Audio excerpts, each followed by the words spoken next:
Good evening, night creatures. Tonight we tell a sea-born tale of the Lady of Cyprus, Aphrodite. Prologue. The space between things. Before anything can be said about Aphrodite, something must be said about the space between things. Consider two stones on a riverbed. Between them, water, silt, the occasional passing shadow of a fish. Nothing remarkable. Nothing that commands attention. The stones are the things.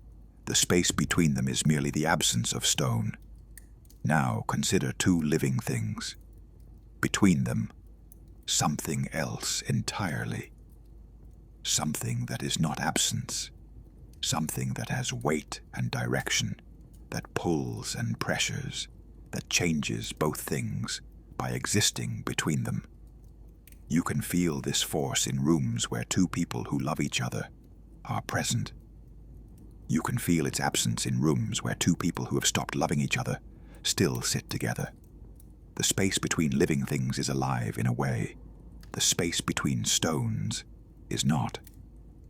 This living space, this charged, directional, generative force that exists wherever two beings are close enough to be aware of each other. This is what Aphrodite is made of.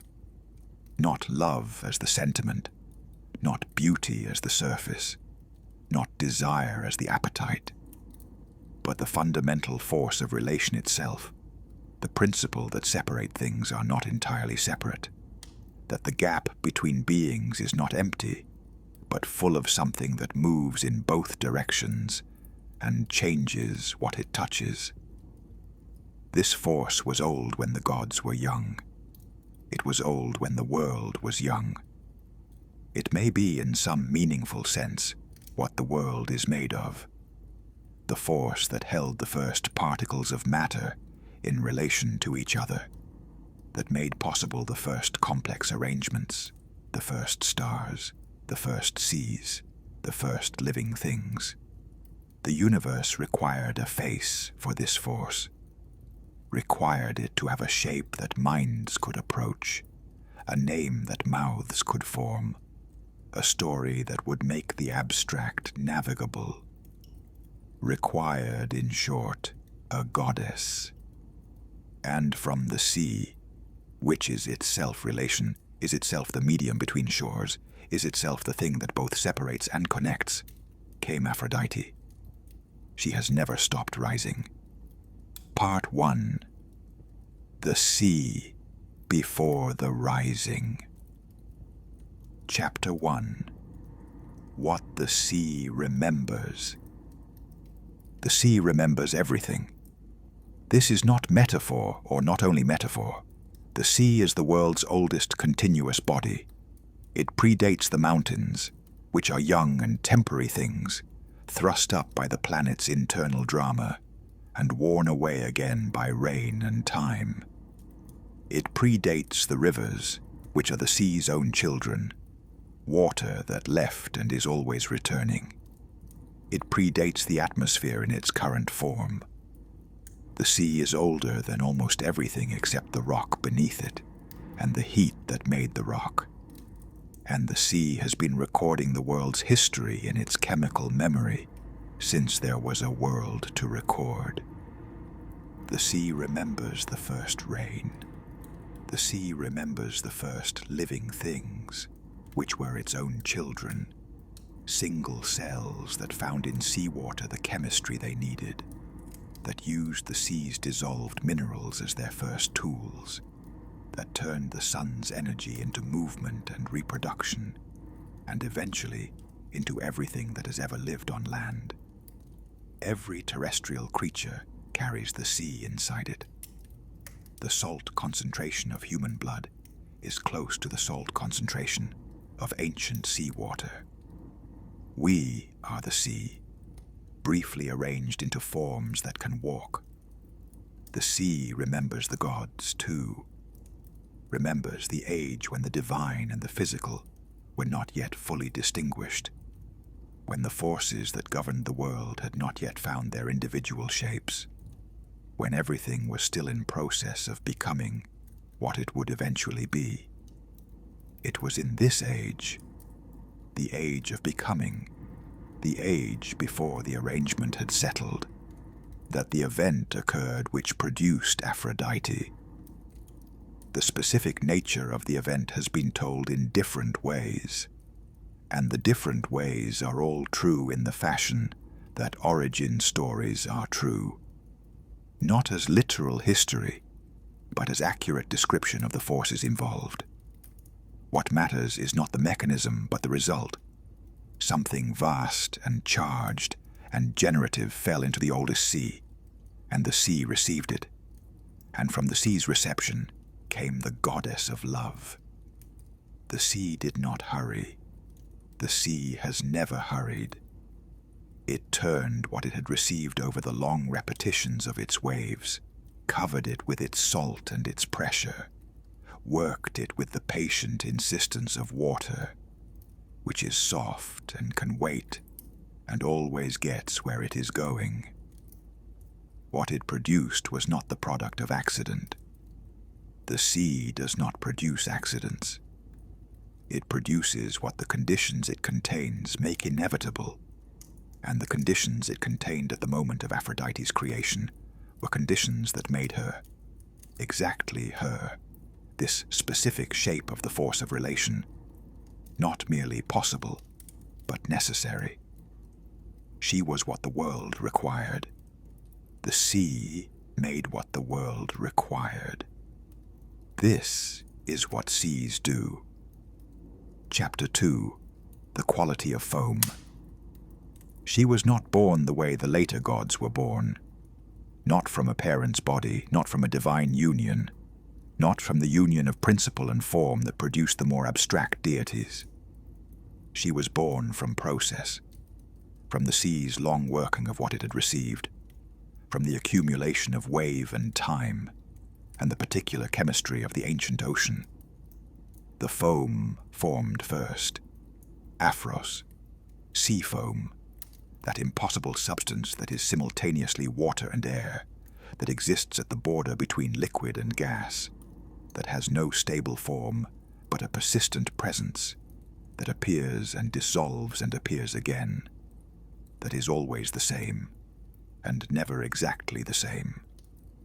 Foam is a border phenomenon. It exists where sea meets air, where one medium transitions to another, where two different states of matter are in contact.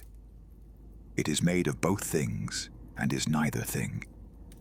It is the material expression of the space between. That she came from foam is exactly right. That she is foam in some essential sense is exactly right. She lives at borders. She is what happens when two different things are in contact. She is the substance of the space between. The foam gathered in a place where the sea moved in a circular pattern, a location where the ocean's currents created a slow, rotating center. Not the violent rotation of a whirlpool, but the gentle, almost meditative rotation of a place the sea had decided to pay attention to. In this center, the foam concentrated, built on itself, became denser than foam usually is. Light was the first sign, not external light falling on the foam. Internal light, or something that had the quality of light without being quite light. A brightness that seemed to come from within the gathering foam, rather than from any external source. Then warmth. The water within a certain radius of the center was warmer than it should have been, warmer than the sun alone could account for. Fish gathered at the warm edge of this zone and were confused by it and stayed anyway, the way living things stay near sources of warmth, even when the warmth is strange. Then form began. This is where description fails, where language reaches the edge of what it was built to do. The becoming of form from formlessness is something that has happened many times in the world's history and has never been adequately described. because description requires a before and an after, and the transition itself is neither. Is the moment between the before and the after, the moment in which what will be is not yet, but what was no longer is. She was not there. And then she was, standing on the foam, in the light that was hers, and that the foam held her on with the deference of a medium recognizing what it had produced. Chapter 3. The First Sight. She looked at the world looked back. This exchange, this first mutual perception between Aphrodite and everything that existed, was not a moment in the conventional sense. It was a reorganization. The world that existed before she looked at it was the same world in all its physical facts. The same mountains, the same sea, the same sky with its clouds and its light. But the world, after she looked at it, was different in the way that a room is different when it has a window. Not changed in its substance, but changed in its relation to something outside itself, opened to something it had not previously been in relation to. She saw everything, not omnisciently. She was not all-knowing in the way of some divine attributes, but she saw with the specific sight that was hers. She saw the relations between things. She saw not the stone and the stone, but the space between the stones. She saw not the living thing and the living thing, but the force that moved between them. She saw the world as a system of relation rather than a collection of objects. And in seeing it this way, she saw something that was true and that most other forms of perception missed. The world was mostly the space between things. She stepped from the foam onto land, and this was the first border crossing of many. The foam was her origin, water was her medium, but the world was her domain, and the world was mostly land, was mostly the place where the beings she was made for lived their lives. She stepped onto Cyprus, and Cyprus received her the way the sea had received what had made her, with the patient attentiveness of a place that had been waiting for what was coming without knowing. It was waiting. Where her feet touched the earth, things that had been dormant became active, not dramatically, not the theatrical explosions of flowers that the poets sometimes described, though flowers did come eventually. More accurately, the conditions for flowering were suddenly present in ways they had not been. Seeds that had been waiting for the right moment found the moment. Things that had been possible became actual. This is always what she does. She does not force. She makes actual. Chapter 4. The Horae and Arrival. The Horae were there to meet her, the goddesses of the seasons, of natural order, of the proper succession of things. They were the universe's way of acknowledging that arrivals have a protocol, that the coming of something new into an existing order should be marked and managed. They brought gifts. Cloth dyed in colors that had not existed that morning, colors that the light made when it fell through atmosphere at the specific angles of that specific morning, colors that the sea made in its depths, colors that existed in flowers not yet fully named. They brought jewels that held light in patterns that ordinary crystallography could not explain. They brought garlands of flowers that understood somehow that they were in the presence of something that would not allow them to wither. She accepted these gifts with the ease of someone who has been receiving gifts all her life, which was in one sense impossible. She had existed for minutes, and in another sense entirely accurate, because she had been receiving the world's gifts since before she had a form to receive them with. The Horae dressed her and attended her, and brought her to the road that led to Olympus, and the road recognized her and was easy under her feet. And the sky above the road was the particular gold of late afternoon that it always becomes when something worth seeing is happening. She walked with the unhurried confidence of someone who is going somewhere they have always been going, who has no anxiety about arrival because arrival is certain, who is interested in the walking as well as the destination. Below her, as the road climbed toward Olympus, she could see the world she had been born into, the sea she had come from, already silver distant, the island of Cyprus growing smaller, the larger world opening up, the Aegean with its scattering of islands, the coasts of the continents, the mountains and plains, and the first small settlements of humans, those improbable creatures who had been given fire not long before, and were still figuring out what to do with it. She looked at all of this with the same quality of attention she brought to everything. Specific, warm, interested in the particular rather than the general. She was not looking at humanity as a category.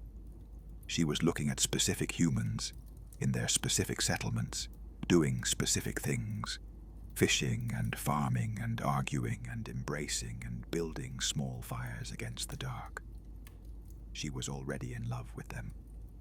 Not romantically, or not only romantically, in the way of someone who sees what a thing is and finds it exactly right. The love of recognition, the love of finding something in the world that matches something essential in yourself. Mortals were beings who desired. They were practically defined by desire, by the gap between what they had and what they wanted, by the endless generative energy of that gap, by the extraordinary things the gap made them do. They built civilizations to fill gaps. They made art to fill gaps. They crossed oceans, climbed mountains, maintained relationships across impossible distances, all because of the gap between what was and what was wanted. They were her people. They had been her people before she had a name. She was still looking at them when she reached the gates of Olympus, and she was smiling. Part 2. Olympus receives her. Chapter 5. The gods see her.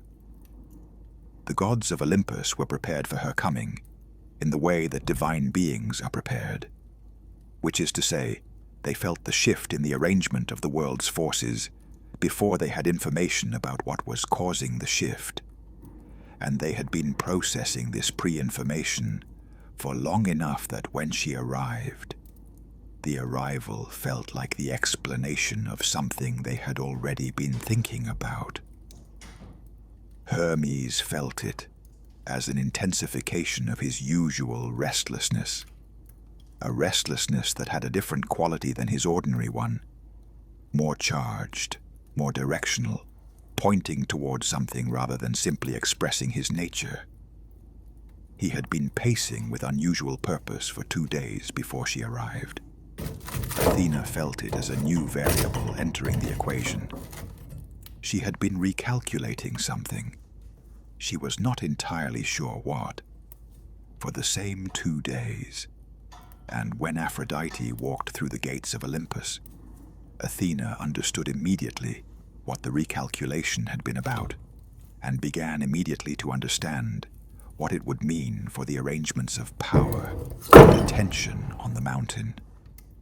Apollo felt it as music, not literally, not a sound he heard, but as a shift in the underlying harmony of the divine realm, the addition of a new note to a chord that had been stable for a long time. The chord was richer now, more complex, not necessarily easier. Ares did not feel it in advance at all.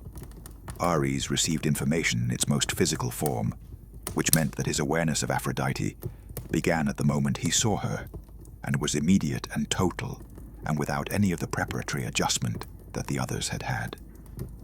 He saw her, and every thought he had been thinking stopped. This requires some accounting, because Ares was not a being given to stillness. He was the god of war. Not the concept of war, not the philosophy of conflict, but the experience of it, the moment of it, the hot, immediate reality of violence met with violence, of force encountering force. His mind was always moving, always assessing, always cycling through threat and response, always in the mid-battle state that was his natural environment. He was never still. He was still. He stood in the hall of Olympus and looked at the goddess who had walked through the gates and was still looking back at the world below with that expression of warm attention. And he was entirely, completely, for the first time in his divine existence, still. She turned from the world below and looked at the assembled gods, and her look went around the room and landed on each of them with that quality of specific attention, seeing each one separately, finding each one genuinely interesting on their own terms. When her look reached Ares, it paused. Not dramatically, not in the theatrical way of mythology's set pieces, just paused, the way a look does when it finds something that requires a second moment of attention before moving on. Then it moved on. But the pause had happened, and Ares had felt it, and the stillness he had been in broke into something that was its opposite. Not movement exactly, but the quality of a coiled thing, a thing that has gathered potential and is now deciding what to do with it.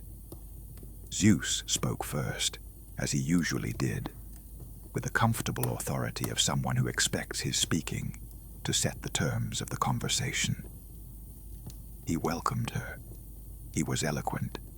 He had been eloquent for a long time and was good at it. And his welcome was also, between its lines, an assessment. He was weighing her, measuring the scope of her power, calculating how she fit into the existing arrangement and what adjustments might be required. She thanked him with the grace of someone who understood exactly what the welcome was and was not made uncomfortable by it. She was not interested in performing ignorance of the subtexts in a situation where the subtexts were obvious to everyone. She received what was offered and acknowledged what it was. She took her place among the gods. The mountain was different from that moment forward, in ways that would take time to become fully apparent, and that would never fully resolve into something simple. Chapter 6. Her Nature Examined. In the early days on Olympus, before the routines of divine life had established themselves around her presence, she spent time with the question of herself. Not anxiously.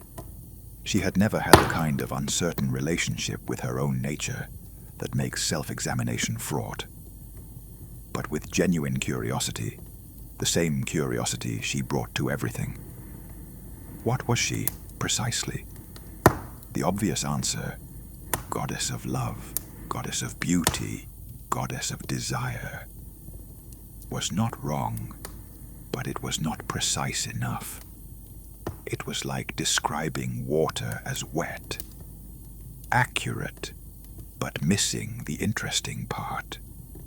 She thought about what she saw when she looked at the world. She had established in those first minutes on the sea foam and on the road to Olympus that she saw differently than other things saw. She saw the relations between things more clearly than she saw the things themselves. She saw the space between living beings as the primary feature of the landscape, the most important and charged element of any scene that contained more than one being. What was this space? What was the force that filled it? She worked through the question carefully, the way a craftsperson works through a problem. Not from the outside in, not theoretically, but from direct experience, from looking at the actual thing and describing what she saw. The space between beings was not empty. She had established this. It was full of something that moved in both directions simultaneously, that went from one being to the other, and from the other to the one, that changed both by the going. It had direction, but not a single direction. It had weight, but not mass. It was detectable, but not visible, or visible only in its effects. It was, she decided, desire. But not desire in the narrow sense, not only the desire of one being for another, not only the wanting of a specific thing. Desire in the larger sense, the wanting of relation itself. The pull that every being felt, at some level, toward the acknowledgement of other beings. The fundamental orientation of living things toward other living things that was the basis for every more specific form of connection. She was this force, not its governor exactly. She was not separate from it in the way that a governor is separate from what they govern. She was its personification, which is a different relationship. She was what the force looked like when it had a face. And what the force was, at its most fundamental, was this: the insistence that separate things are not entirely separate. The refusal of the universe to allow its parts to be purely isolated.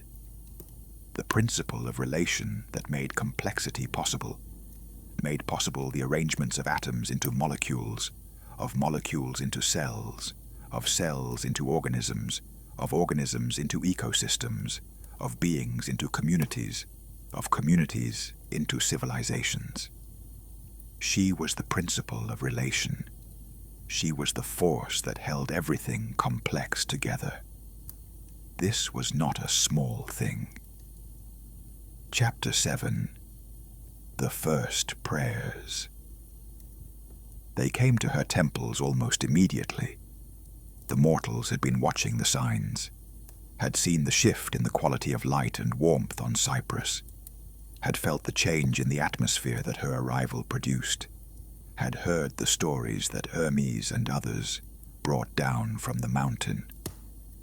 And they came to the first rough temples they had built in the locations she seemed to favor, with their first rough offerings and their first prayers. The prayers were not what she expected, or rather, some of them were exactly what she expected. The simple, direct prayers of people who wanted a specific love returned, a specific desire fulfilled, a specific heart opened toward them. These she understood immediately and could respond to, though responding was rarely as simple as the person who prayed imagined it to be. But others were stranger and more interesting. An old fisherman who came to the temple on Cyprus with an offering of fish, not his best catch, not the finest fish, but the ones he had caught that morning, that day's honest work, and who did not ask for love or desire or any specific fulfillment, who sat in the temple for a long time in silence, and then said simply, "Thank you." For what? She looked into the texture of his life and found there a marriage of 50 years, a marriage that had been difficult and easy in the proportions all long marriages contained, a marriage that had been the primary architecture of his existence, and that was still, at 80 years old, the thing he woke up thinking about and went to sleep grateful for. He had come to thank her for 50 years of a specific person, for the specific weight and warmth of someone known so long and so well, that the knowing had become a kind of second self. He was not asking for more. He was acknowledging what he had. She received this gift and found it among the most moving things she had been given since her arrival. Not the offering itself. The fish were ordinary fish, but the quality of the gratitude, the clarity of it, the complete absence of petition, of transaction, of the instrumentalized relationship with the divine that was the basis of most worship. He was not asking for a favor. He was offering recognition. She understood from this fisherman something important about what she governed, that her domain included not just the kindling of love, but its long maintenance, not just the beginning, but the middle and the end, not just desire, but gratitude, the recognition of what desire had produced, the acknowledgement of a person who had been present in your life long enough to become irreplaceable. A young woman who came to the temple in tears, not the tears of grief, but the tears of confusion, which are often harder because grief at least knows what it is about. She was in love with two people simultaneously, and felt that this made her monstrous, felt that the capacity to want two people at the same time was evidence of some fundamental defect in her nature. Aphrodite looked at this woman and her situation and felt something that was close to tenderness. Because what the woman could not see from inside her confusion was that the capacity to love was not finite in the way she feared, was not a fixed resource that loving one person depleted for another. The heart was not a vessel with limited contents. It was more like a muscle. The more it was used, the larger its capacity became. She could not tell the woman this directly. Divine communication was rarely that simple, and direct divine instruction tended to produce compliance rather than genuine understanding, which was not what she wanted. What she wanted was for the woman to find the understanding herself, which she would, given time and the willingness to sit with the confusion, rather than resolve it prematurely. What she gave the woman, in the way of divine gifts that operated subtly, was patience. Specifically, the patience to remain uncertain, to hold the confusion without forcing it into false resolution. This was harder than it sounded, and was one of the most genuinely useful things she knew how to offer. An old woman who came not to ask for anything, and not quite to offer thanks, but simply to be near. She sat in the back of the temple for an afternoon, and looked at the image of the goddess with an expression that was not worship in the traditional sense, more like companionship, like sitting with an old friend. Aphrodite learned from this woman something she had not known before, that she could be company for people, not just an intercessor, not just a power to be petitioned, but a presence that people found comfort in being near. The force of relation, when it was embodied and present, created a certain quality of warmth, the warmth of being in the presence of something that took seriously the importance of connection, that confirmed in its very existence that the things that happened between people mattered. She was company for the lonely. She had not known this. She was glad to know it. Chapter 8. The Nature of Her Gift. She spent a long time in those early centuries working out the precise nature of what she could and could not give. She could not give love. This was the fundamental misunderstanding at the heart of most of the prayers she received. The assumption that she could produce love in a specific person's heart as a kind of divine manufacture, could make one person love another by act of divine will. She could not do this, not because she lacked the power, but because love, when it was not genuinely present in the heart of the person feeling it, was not love. It was something else. Enchantment, compulsion, a simulation of love's surface without its substance. And she was not interested in producing simulacra. What she could do was reveal. She could show a person what was already present in their heart, the love they had been unable to see because of fear or pride or the wrong story about themselves. She could show a person what was possible between them and another, the love that could develop, given openness and time and the willingness to be changed. She could create conditions of receptivity, could lower the defenses that prevented genuine perception, could make possible the actual seeing of another person that was the necessary precondition of real love. She could give sight, not vision of divine things, not prophecy, not the sight that Athena's wisdom produced, but the sight that love required, the capacity to see another person fully, to see them as they were rather than as you needed them to be, to receive their actual self rather than the version you had projected onto them. This was both more modest than what she was asked for and more extraordinary. It was harder to do than simply manufacturing love from nothing would have been, if she could do that, because it required the cooperation of the person she was helping. She could lower the walls, but the person had to be willing to lower them. She could show what was there to see, but the person had to choose to look.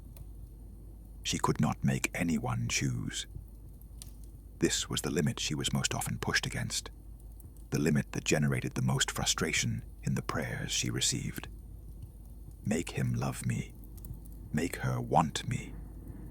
Make this thing happen. And she had to work within the border of what was genuinely there, the actual desires and capacities of actual people, rather than manufacturing what was asked for. This limit was not a weakness. It was the condition of what she governed being real.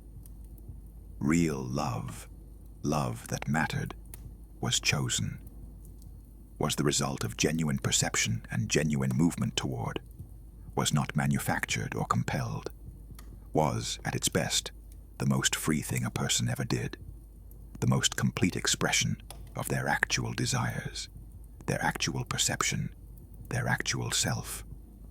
She could not give this. She could only make it possible. This distinction, the difference between giving and making possible, was the most important thing about her. And it was the thing that was most consistently misunderstood. Part 3. The Gods She Loved. Chapter 9. The Question of Ares. He was the first thing on Olympus that she looked at for longer than she looked at other things. This is not because he was the most impressive, though he was impressive. The god of war carried a physical presence that was difficult not to register, a weight of power that made the air different in his vicinity, denser, more charged. It was not because he was the most intelligent, though he was not unintelligent. There was a kind of strategic clarity in him, a tactical mind that processed situations in terms of force and counterforce with considerable efficiency. It was because he was the most alone. She saw this immediately, with the sight that was hers.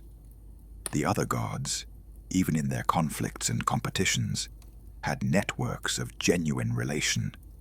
Athena and Hephaestus in their shared domain of craft, Apollo and Artemis in their twin nature, Hermes woven through every other god's affairs by the nature of his function. But Ares stood in the middle of the divine gathering, like a figure in a painting, who is in the same scene as everyone else, but separated from them by some quality of the paint, some choice of the painter. that makes them visible in a way the others are not. His aloneness was not the aloneness of someone who had been excluded. It was the aloneness of someone whose nature made sustained connection difficult. The god of war's nature was intensity. Everything at full force, no partial measures, no comfortable middle ground where most social life was lived. He was too much, too always, in ways that wore down even the divine capacity for tolerance. She understood this aloneness, not because she pitied him, but because she recognized it. She had seen this same quality in the prayers she received from mortals, the ones whose intensity made them difficult to be near, who found that their deepest feeling was received as overwhelming rather than as the gift they intended it to be. She had spent considerable time learning how to help these people find the connection they needed, finding those capable of receiving the intensity and being enriched rather than depleted by it. She was herself someone who could receive intensity. It was part of her nature. She was the principle of relation, which meant she was the principle of reception as well as of reaching. She could hold what others found too much. She was aware, watching Ares in those early days on Olympus, that this awareness of him was itself a form of movement toward. She was not unaware of her own mechanisms. The goddess of desire knows when desire is beginning, knows the feeling from the inside. She let it begin. Chapter 10. Ares more closely. What she found when she looked at him more closely than the first look had allowed was more complicated than the surface impression of force and intensity. He was not smart in the way that Athena was smart. He did not make systems, did not build architectures of understanding, did not have patience for the long work of complex thought. But he had a different kind of intelligence that was real. The intelligence of immediate perception. He saw what was happening in the present moment with an accuracy that minds more, given to analysis sometimes missed, because analysis takes time and time changes things. He saw the situation as it was right now, without the delay that interpretation introduced.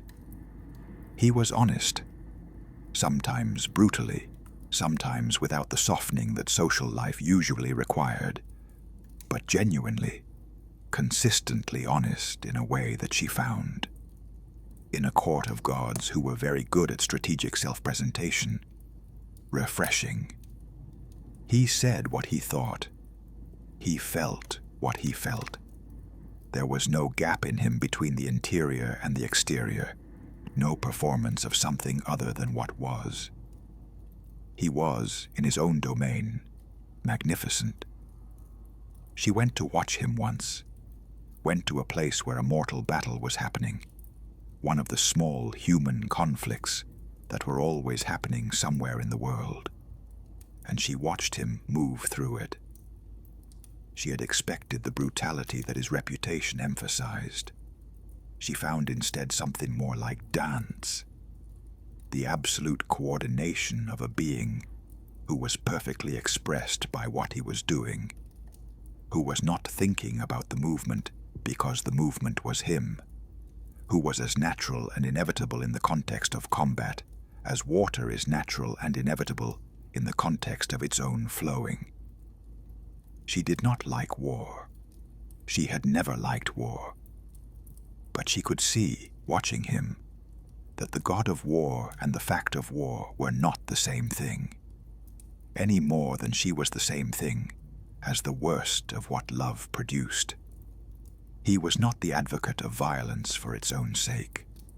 He was the principle of confrontation, of the meeting of forces, of the moment when conflict becomes unavoidable and must be faced rather than evaded.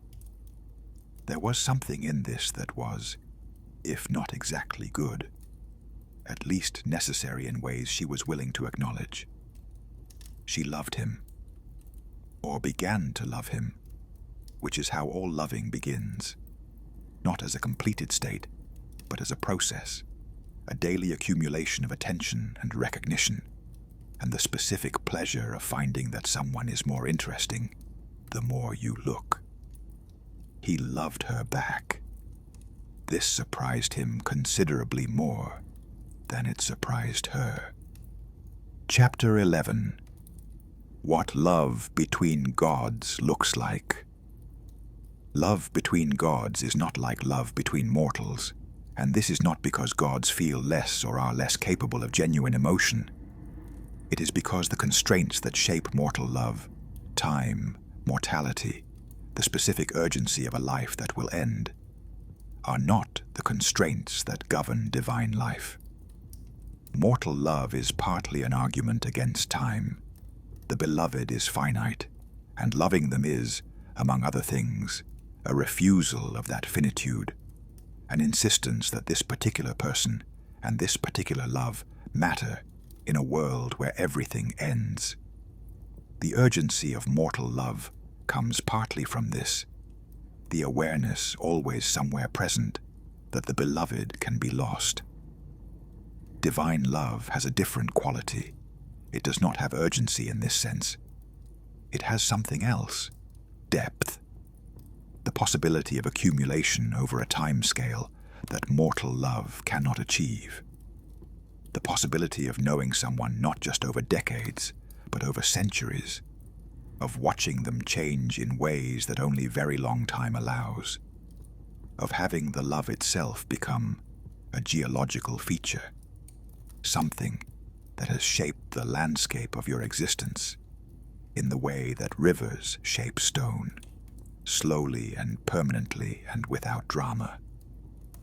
What she and Ares had was not the deep accumulated love of centuries at first. At first it was something more immediate. Recognition, desire, the specific pleasure of being fully received. He could take what she was without flinching. She could take what he was without flinching.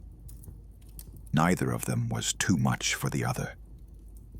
This is rarer than it sounds and was, for both of them, a genuine discovery.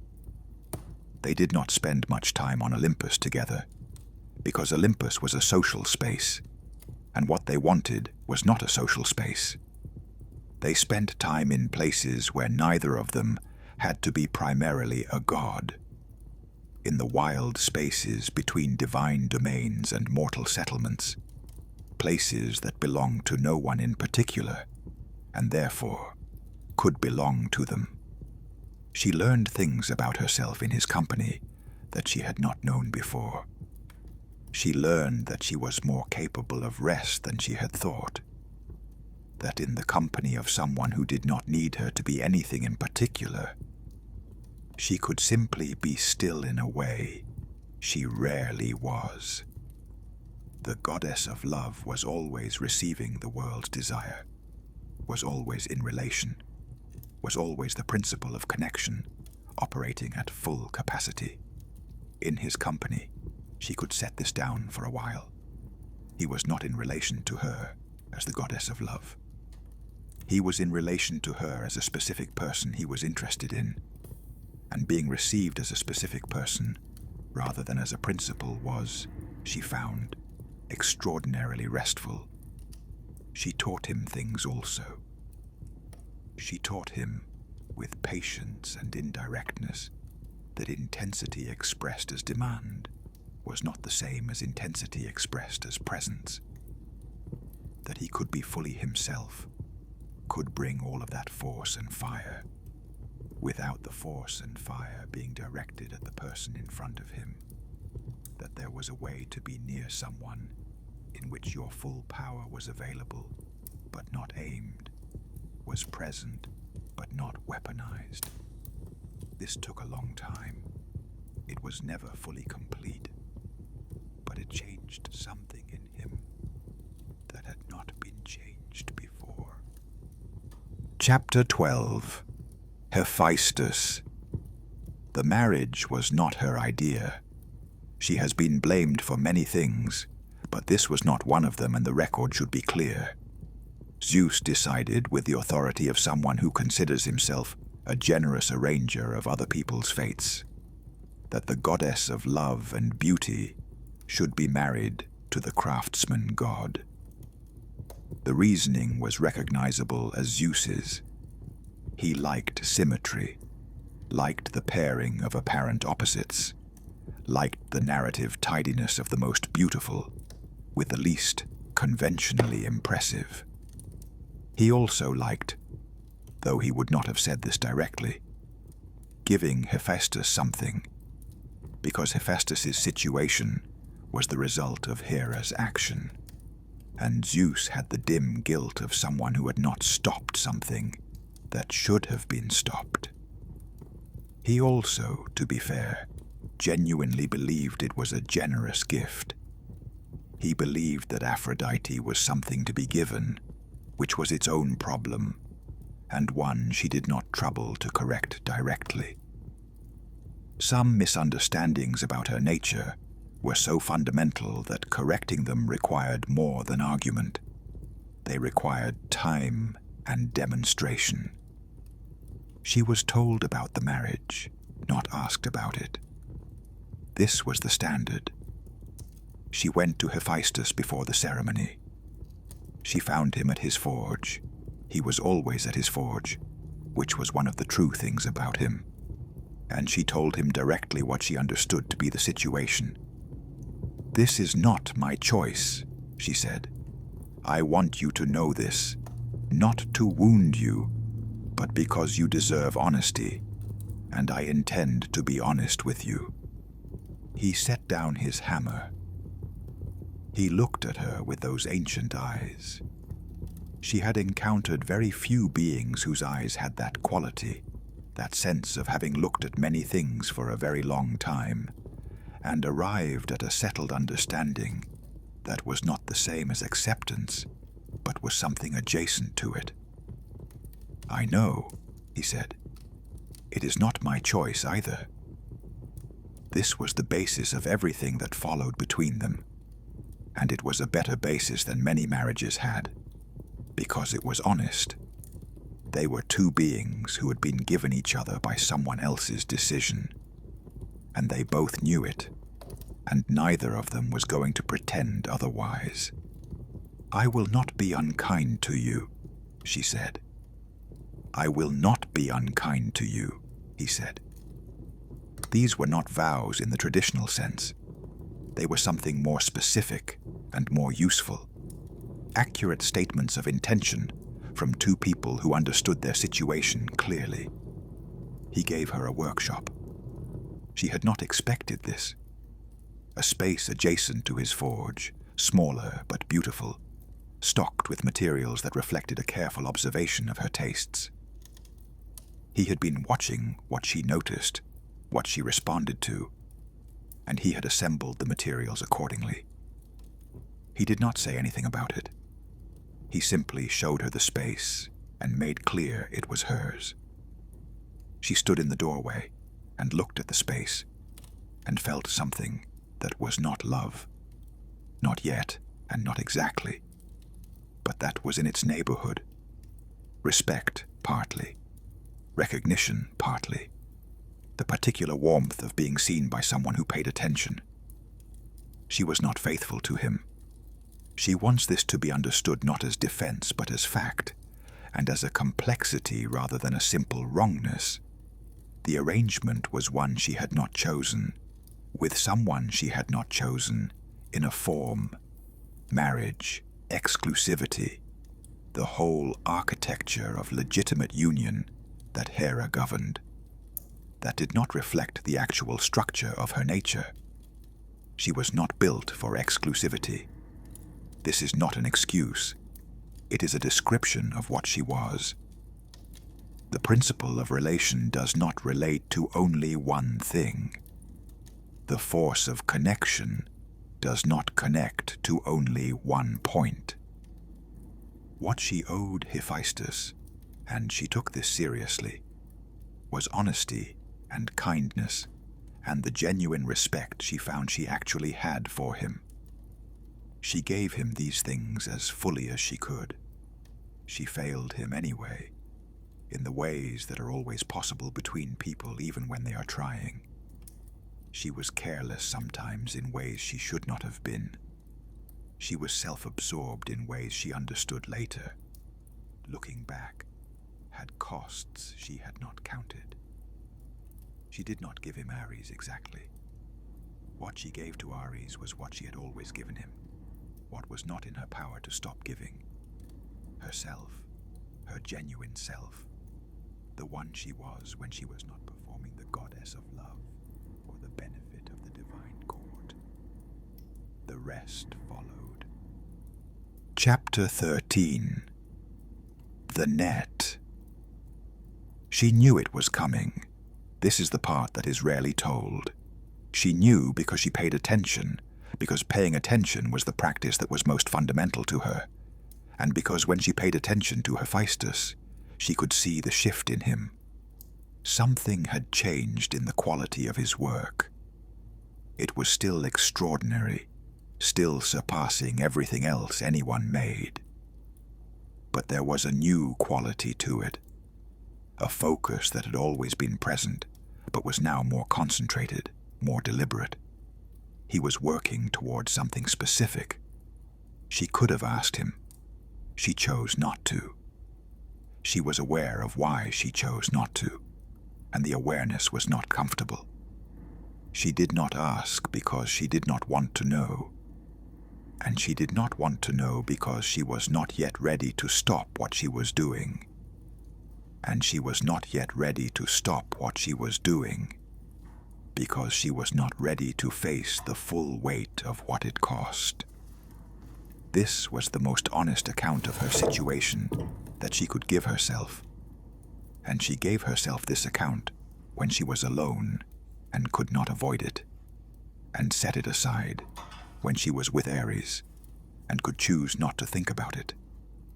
This is a thing that people do, mortal and divine, and it is not admirable, and she does not offer it as admirable. The net fell on a night when she had half known it would. Some part of her perception, the part that saw clearly even when she was trying not to, had been tracking Hephaestus's schedule, the pattern of his work, the days he had said he would be elsewhere, and then returned, and had registered the false note of that return, even while another part of her had been busy not noticing. The net came from everywhere and nowhere, from the structure of the bed itself, woven into it so finely that it had been invisible until it activated. She felt it close around her and around Ares, and understood immediately, with the clarity of the expected thing finally arriving, what it was and what it meant. Ares was angry.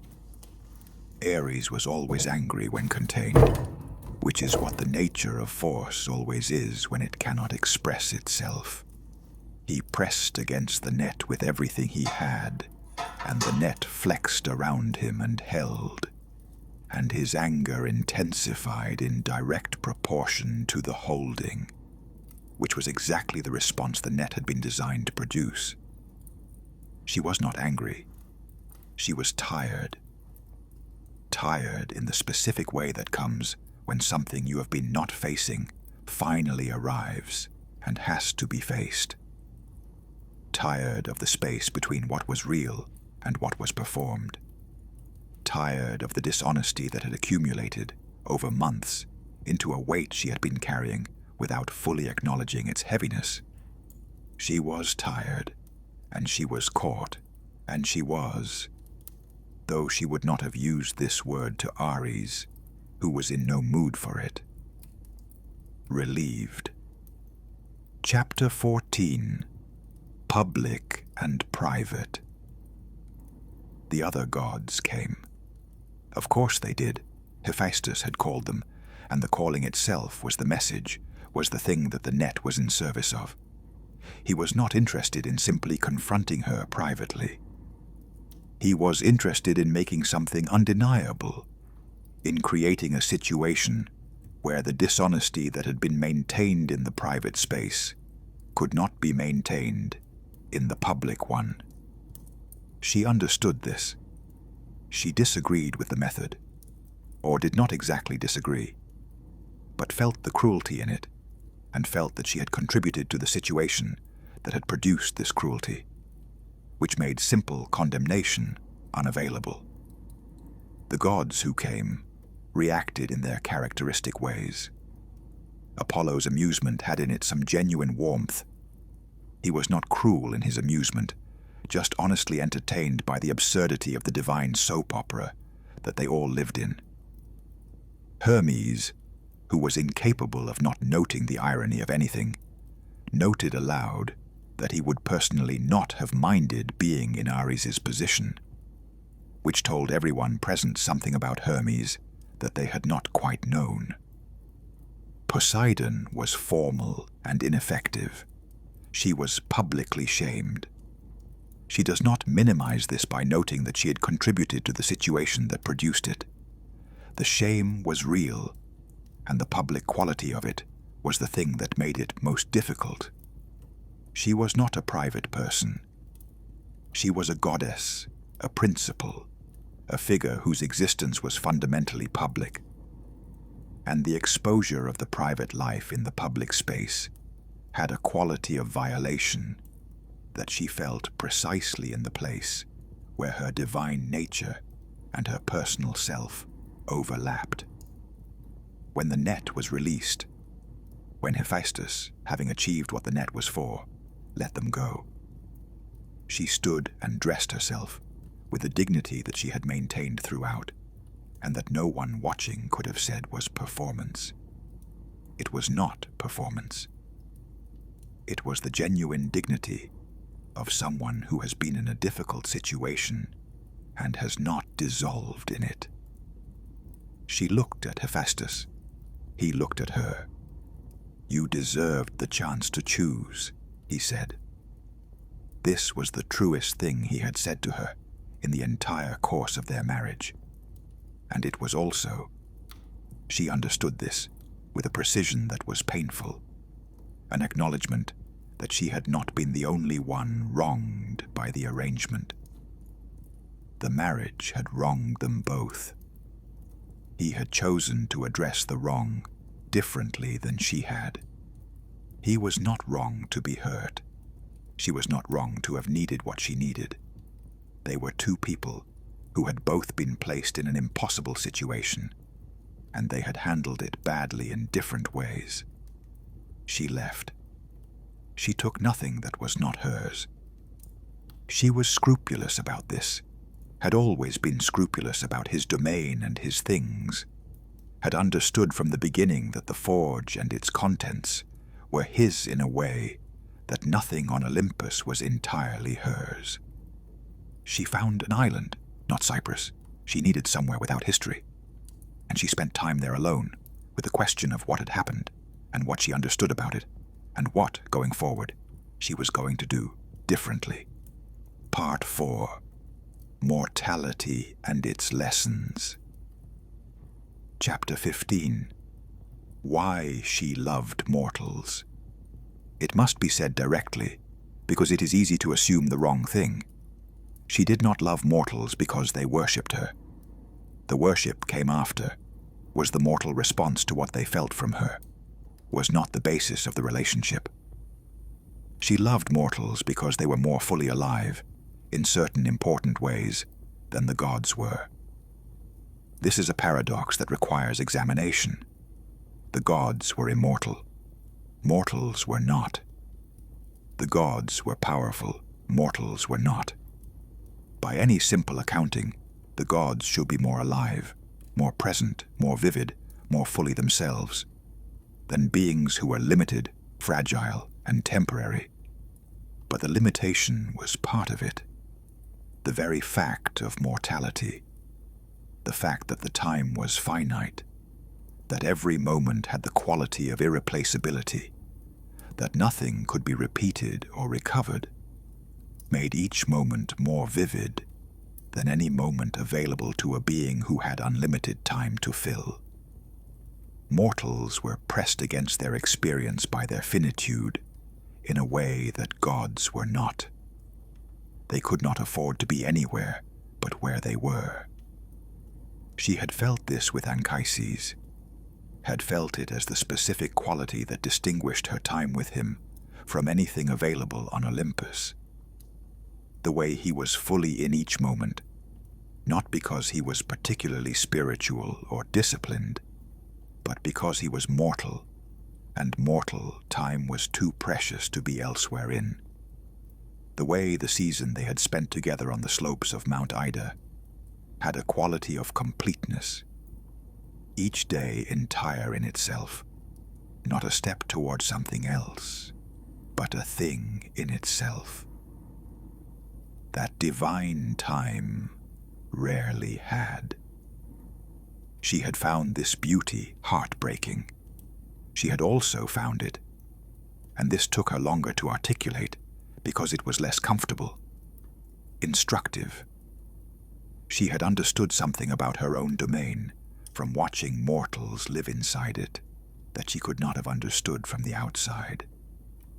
The finitude that made mortal love heartbreaking was also what made it most fully itself. The shadow of loss that fell over every mortal love was not only a shadow. It was also the thing that made the love vivid, that made the beloved vivid, that made the choice to love, given the guarantee of eventual loss, the most significant choice available to a mortal being. Mortal love was the purest expression of her domain, precisely because it was constrained. She governed desire, the wanting in the face of uncertainty, the movement toward or in the full knowledge that arrival was not guaranteed, and that even arrival would not last. Mortals lived this truth at every moment. The gods, who could not lose the way mortals could, were shielded from the fullest version of what she was. She went to mortal spaces often, in the disguises she wore when she wanted to be received as a person rather than as a goddess. She went to markets and festivals and weddings and ordinary evenings when people gathered around fires and talked about the things that mattered to them. She went to funerals, which were the moments when mortal grief was most nakedly itself, when the reality of loss was not softened by convention or time, and the full weight of what mortality meant was present. She wept at funerals, not as performance. She was not performing grief. She was feeling it, in the specific way that the goddess of love feels the loss of the beloved, as the interruption of relation, as the cutting of the space between, as the silencing of the force that she was. She was made from what happened between living things. When a living thing died, a portion of what she was died with it. Every loss was her loss. She had known this abstractly from the beginning. She knew it more specifically with each funeral she attended. She did not stop attending them. The grief was real, and she accepted it because the alternative, staying away, protecting herself from the feeling, would have been a refusal of what she was. She was the principle of relation. Relation had loss built into it. She could not govern love without also governing what love lost, what love paid, what love cost in the currency of grief. Chapter 16. Anchises. He was a man of Troy, minor aristocrat, shepherd, person of some standing in his community, but not a figure of great consequence in the political sense. He was kind, he was curious, he was funny in the small domestic way. He was present in his own life, in a way that she had come to understand was less common than it should be. She came to him in disguise, as a Phrygian princess. She chose this particular disguise not randomly, but from genuine desire. She wanted to be known as a person, wanted the approach to happen on terms that left room for genuine response, rather than divine awe. She wanted to see if he would find her interesting as a person, which was a question she found she could not answer without asking it in this form. He found her interesting. This was not foreordained. She was not in her disguise, exerting divine influence, was not using her power to generate interest. She was simply herself, in mortal form, talking to a man she had decided to talk to.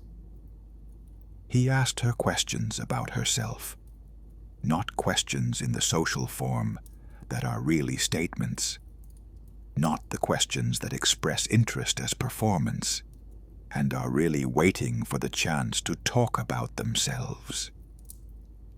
Actual questions with the genuine intention of receiving the answer and doing something with it. She found herself telling him things that were true, not the true things that revealed the disguise, not I am actually a goddess, but true things about what she thought and felt and valued, true things about how she saw the world. These were things she did not often tell anyone, because the context of her divine existence did not often create space for the personal, in the way that sitting on a hillside with a mortal man created space for it. They spent the season together on the slopes of Mount Ida, in the company of his sheep, and the long golden afternoons, and the particular quality of light that those mountains had in the summer. She helped him with the sheep, because she wanted to be useful in the direct, immediate, unheroic way, wanted the experience of doing something necessary alongside another person. She discovered that she was genuinely good with the animals, which surprised her and did not surprise her. She loved him in the way she had not loved anyone before, which was the specific way, not as a category of love, not as the divine principle expressing itself in a relationship, but as the love of this specific person, this man with his particular quality of attention and his particular sense of humor and his particular way of sitting in the late afternoon light that was so specifically his that she would have known it anywhere. She told him what she was. She had to, eventually, and she chose to, rather than wait for it to become impossible. She told him on a morning when the summer was visibly ending, when the light had changed its angle in the way that announced autumn's approach, when the season they had had was moving toward its conclusion. His reaction was the reaction of a person who has received genuinely unexpected information about the nature of their situation. Fear first, the appropriate fear, then the working through of it, the processing, the gradual arrival at something more complex. He was silent for a long time. She let him be silent. When he spoke, he said, "Was it real?" She understood the question. It was the question of someone afraid that the reality of what had happened was voided by the revelation of what she was, afraid that being loved by a goddess was categorically different from being loved by a person. "Yes," she said, "it was real. I could not have made it real if it were not already real. I do not have that power." This was precisely true, and he understood that it was precisely true, in the way that people sometimes understand truth, not because they can argue for it, but because it is recognizable when they hear it. They had what remained of the season. She gave him Aeneas, the child who would become a hero, who would carry the culture of Troy to a new world after Troy's ending, who would found something that would endure longer than almost anything built in that age. She gave him the blessing of divine favor in a form that would not overwhelm him. She gave him the knowledge that the season had been real. She left him with great difficulty. She had known the leaving was coming. She had had the whole season to prepare for it. The preparation made no difference.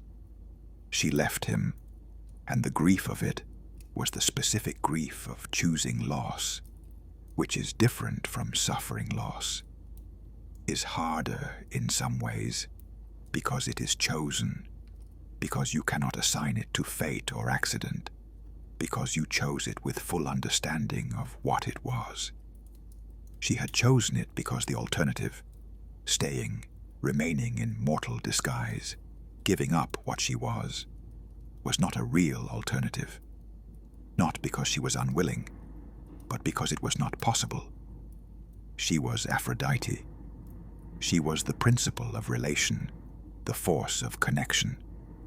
She could no more stop being this than the sea could stop being the sea. She carried Anchises with her after that, in the way that people carry what has genuinely changed them. Not as grief exactly, because grief fades, but as an alteration of the landscape, a changed shape of what was possible. Chapter 17. Adonis and what she knew from the start. She knew from the start. This is important and is rarely said. When she found the child in the myrrh tree, born from transformation, born from loss, born with that heartbreaking quality of mortal beauty that she had learned to recognize, she knew from the first moment of looking at him what the story would be. This is the specific curse of her knowledge. She sees the relations between things with clarity that precludes certain kinds of comfortable unknowing.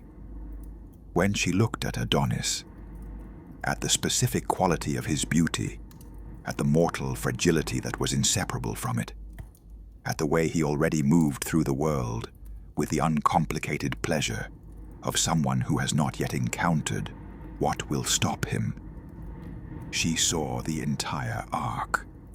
Not the specific end, not the boar, not the specific hillside, not the specific morning, but the shape of the ending, the way the story had to go given what he was, mortal, beautiful, beloved by gods, drawn to the wild places where divine protection was difficult to maintain. She loved him anyway. This is the part of the story that she has the most to say about, from the inside. Not the loving. The loving was not a decision in any useful sense, was as inevitable as her own nature when she looked at him. But the continuing to love, knowing what she knew, the daily choice to be present in the relationship, to be fully in it, knowing the arc. Mortals do this. Mortals love knowing that every love will end, in death if not in other ways. And they love anyway, love fully, love with everything they have. She had admired this in mortals for as long as she had known them. She had considered it one of the most extraordinary things about mortal life. She understood it from the inside now. She understood that it was not courage in the usual sense, not the gritting of teeth and doing the hard thing. It was more fundamental than courage. It was the understanding that love that holds back because of what it might eventually lose is not love at its fullest. It is love hedged, love rationed, love that is already in mourning for itself before the loss has happened. She refused to love him that way. She loved him with her whole self, which was the only way she knew how to love anyway, which was the only way she understood love to be complete. She was fully present in every afternoon on the hillsides where he hunted. She was fully delighted by the way he moved through the world. She was fully, specifically, in love with him, with his humor and his attention, and the way he listened when she talked about things that were not huntable. with the way he touched the animals he encountered in the forest, with a respect that was entirely natural to him and not performed. She asked him to be careful. He said he would be. He was not careful enough, and she has thought about this for a very long time. Whether different asking would have changed it, whether the shape of the asking was wrong, whether there was something she could have said or done that would have redirected the morning that ended on a hillside with a boar. She has concluded, after very long consideration, that there was not. He was who he was, which was a person who loved the wild spaces and moved through them with the uncomplicated confidence of someone who had not yet encountered his own limit. She could not have told him to be a different person. She could not have loved a different person, the person he would have been if fear had moderated his love of the hunt. She loved the person he actually was, and the person he actually was went to the hillside that morning. She was there when it happened. The divine network of attention that connected her to those she loved had registered the shift in the world's quality, the specific shift that happens when someone she loved was in danger, and she had moved immediately in the way of divine movement that crosses distances in the time that care takes. She arrived as he was dying. She held him. She did not use divine power to reverse what had happened, not because she could not have, but because the reversal would not have been him. The person she loved was already gone from the body she held, and bringing the body back would have produced something that was not him, and she would not do that, would not replace him with a simulacrum in order to avoid the grief. She wept. The weeping was real. From her tears and from his blood, the anemones came, red flowers, brief blooming, beautiful in the specific way of things that do not last. Persephone came. She had loved him too, had seen the child she had been given care of, and had felt what anyone would have felt who had the capacity to love and was placed in proximity to something as vivid as Adonis at his best. She had her claim. She made it honestly and directly, which Aphrodite respected. They divided the year, 6 months each, Adonis in the living world, Adonis in the underworld, and then back again. This is the cycle. It explains something the world does, the bloom and the dormancy, the life and the rest. And it came from this, from 2 goddesses who loved the same mortal and found a way to share him that honored both loves without diminishing either. She was not entirely satisfied with this arrangement. The underworld months were long, but she accepted what was possible, which was the divided year, rather than refusing what was possible because it was not everything. This is what love teaches eventually. To accept the shape that is actually available, rather than holding out for the shape you had originally imagined. Chapter 18. The Long Lesson. Each mortal she loved taught her something specific that the divine existence had not been able to teach her. Anchises had taught her about presence, about the specific quality of a person who was fully in their own life, not performing it, not standing at an angle to it, but genuinely in it in the way that mortality encouraged and immortality made more difficult. Adonis had taught her about the fullness of finite love, about loving without holding back, knowing the ending, refusing the hedge. There were others. There were always others in the long centuries, because she was who she was, and the human world was full of people who were genuinely interesting to someone who saw what she saw. She did not love carelessly. She did not give what she had to give to people who could not receive it, or for whom the receiving would be damaging. But she loved more than once, more than a few times, because the capacity to love was not depleted by loving, but was, as she had told the confused young woman in her temple, more like a muscle than a vessel. Each love taught her something. Each loss, and there were losses, because mortality, taught her something also. Each time she returned from a loss to the world and to the work of her domain, she brought something that had not been there before. She was, in this way, educated by what she governed. The goddess of love was being taught love by the mortals who practiced it in her domain. This did not embarrass her. She received the education with the gratitude appropriate to genuine teaching, which is better received with humility than with pride. Part 5. Eris and the Apple. Chapter 19. What discord produces. She was not at the wedding of Peleus and Thetis when Eris arrived.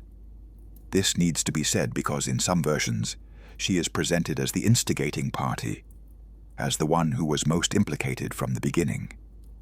She was not. She arrived like the others, after the apple had landed, after Eris had made her exit, after the damage was already done. The damage was the apple. 3 words engraved on gold. For the fairest. And the problem was not the words themselves. The problem was the situation they created. 3 goddesses, all of whom had legitimate claims on the concept of fairness in different senses. No clear criterion for adjudication. No judge who could adjudicate without consequence. She had seen Eris's work before. Eris was not malicious in the way that required specific intent towards specific persons. She was more like a force of nature, genuinely impersonal in her disruption, producing chaos not because she wanted to harm particular people, but because chaos was her domain, and she expressed it as authentically as any other god expressed their nature. The apple was perfectly designed. It created a situation in which any resolution would produce a new problem. Whichever goddess received the apple, 2 did not, and 2 goddesses who had not received a thing they believed they deserved, was 2 new problems in a system that was already holding a great deal of tension. Hera wanted it because she was the queen, and the queen should have what was offered. Athena wanted it because she was the goddess of wisdom, and wisdom was surely the most beautiful of qualities. She, Aphrodite, was less invested than either of them in winning the apple, which was in some ways more honest than their investment, and in other ways a failing of its own. She was less invested because she understood something that her 2 competitors had not yet worked out. The apple was a trap. Not a trap for the goddesses specifically. They were incidental to Eris's purpose. The trap was for the judge, whoever the judge would be, who would be asked to make a choice that had no clean answer, and would be caught in the consequences regardless of what they chose. She watched the process with something between amusement and foreboding. The amusement was the recognition of Eris's characteristic brilliance. The foreboding was from understanding, more clearly than the others, what was going to happen next. Chapter 20. Paris. The mortal chosen as judge was chosen by divine counsel. Zeus, who understood the political impossibility of a god judging this particular contest, appointed Paris of Troy, young, handsome, currently living as a shepherd on the slopes of Mount Ida, his royal nature temporarily submerged. He was chosen for his beauty and his apparent simplicity, a beautiful mortal, uncomplicated by politics or history, who could judge beauty as a purely aesthetic matter. This was a fundamental misunderstanding of the nature of the choice. She understood this misunderstanding and had been prepared to say so. She had not been in the room when the decision was made, and by the time she was informed, the appointment was done and the thing was in motion. She went to Mount Ida. She looked at Paris before he looked at her, which gave her a moment of assessment. What she saw was not the simple shepherd he appeared to be. He was a person of considerable complexity, poorly understood by himself, which was not unusual, especially in the young. He had the pride of a royal upbringing that he was currently in denial of. He had the beauty that everyone acknowledged, but that he himself was not fully comfortable with, as if the beauty was something that had been given to him, and he was not sure he deserved it. He had desires that he had not faced fully, that existed in him as pressures and directions, rather than as articulated wants. She saw his desire clearly. He wanted what she had known he wanted, or what she had suspected when she understood that she was meeting the judge. He wanted to be loved by someone who matched his own sense of himself. Not his current shepherd self, but the self he believed himself to be beneath the surface. He wanted, in the language of desire, she knew better than anything else, the confirmation of his own significance. She offered what she offered. Not Helen as a commodity. She wants to be clear about this, has always wanted to be clear about this. She offered the possibility of the love that was already present in both of them, unmet. Helen, in Sparta, was a person of extraordinary quality, who was bored in the specific way of people, whose capacity exceeds what they have been given to do with it. Paris, on his hillside, was a person of specific qualities that would be recognized and valued by someone like Helen. She saw the thing that was already real, the potential for genuine meeting, and offered it. He chose her gift. She accepted the outcome with the knowledge of what it would set in motion, which was considerable, and with the knowledge that she was responsible for a portion of what would follow, which was also considerable, and with the understanding that the portion she was responsible for and the portion she was not were genuinely distinct things that needed to be held separately. She was responsible for the love. She was not responsible for the war. She has held this position for a very long time, against considerable opposition, and she has never fully resolved the guilt that lives at the border of those two positions. The love she facilitated produced the war through a chain of consequences that she could see, in retrospect, with perfect clarity. That she could not have seen it as clearly in advance. That she was not, in the moment of her offering, running the full consequence calculation that she could run afterward, was true and was not fully exculpatory. She has lived with this. She lives with it still. Chapter 21. The war she was part of. She participated in the Trojan War. She has never denied this, and does not deny it now. She was on the Trojan side, for reasons that were personal. Cyprus was close. Her temples in Troy were beloved. Paris had chosen her. She had genuine care for the Trojans as a people, and also principled in a sense. She believed in the love that the war was ostensibly about, believed in Paris and Helen's right to each other, believed that the force that had brought them together was real, and that real love had some claim on the world's respect. She intervened in ways that were within her domain. She gave Helen and Paris the capacity to remain genuinely in love, despite the pressures of a war being fought around them, which was not a small thing to maintain. She gave Trojan warriors the additional quality of spirit that comes from fighting for something you genuinely believe in, rather than simply following orders.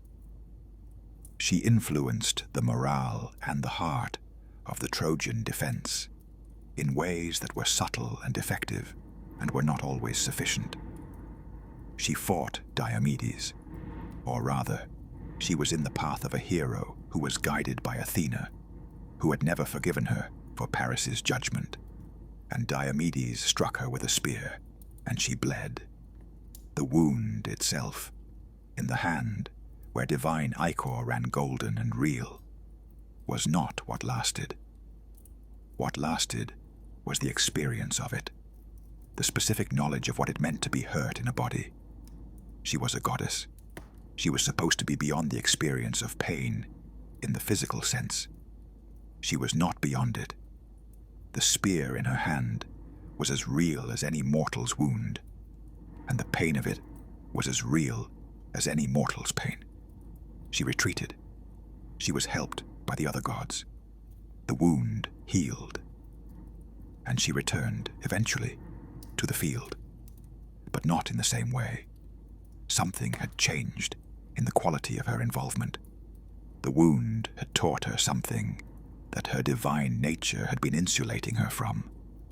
The specific, irreducible, non-metaphorical experience of what war actually was.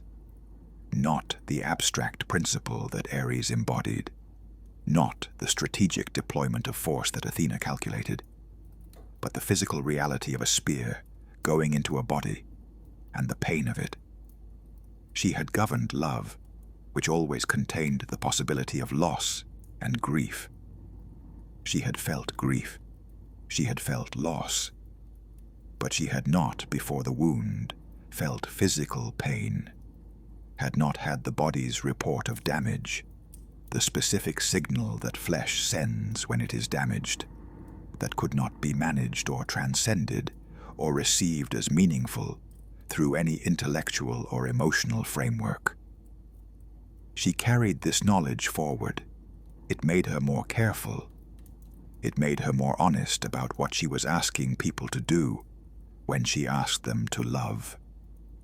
More honest about the reality that love, which opened you to the other, also opened you to the possibility of being hurt, which was not metaphorical for mortals.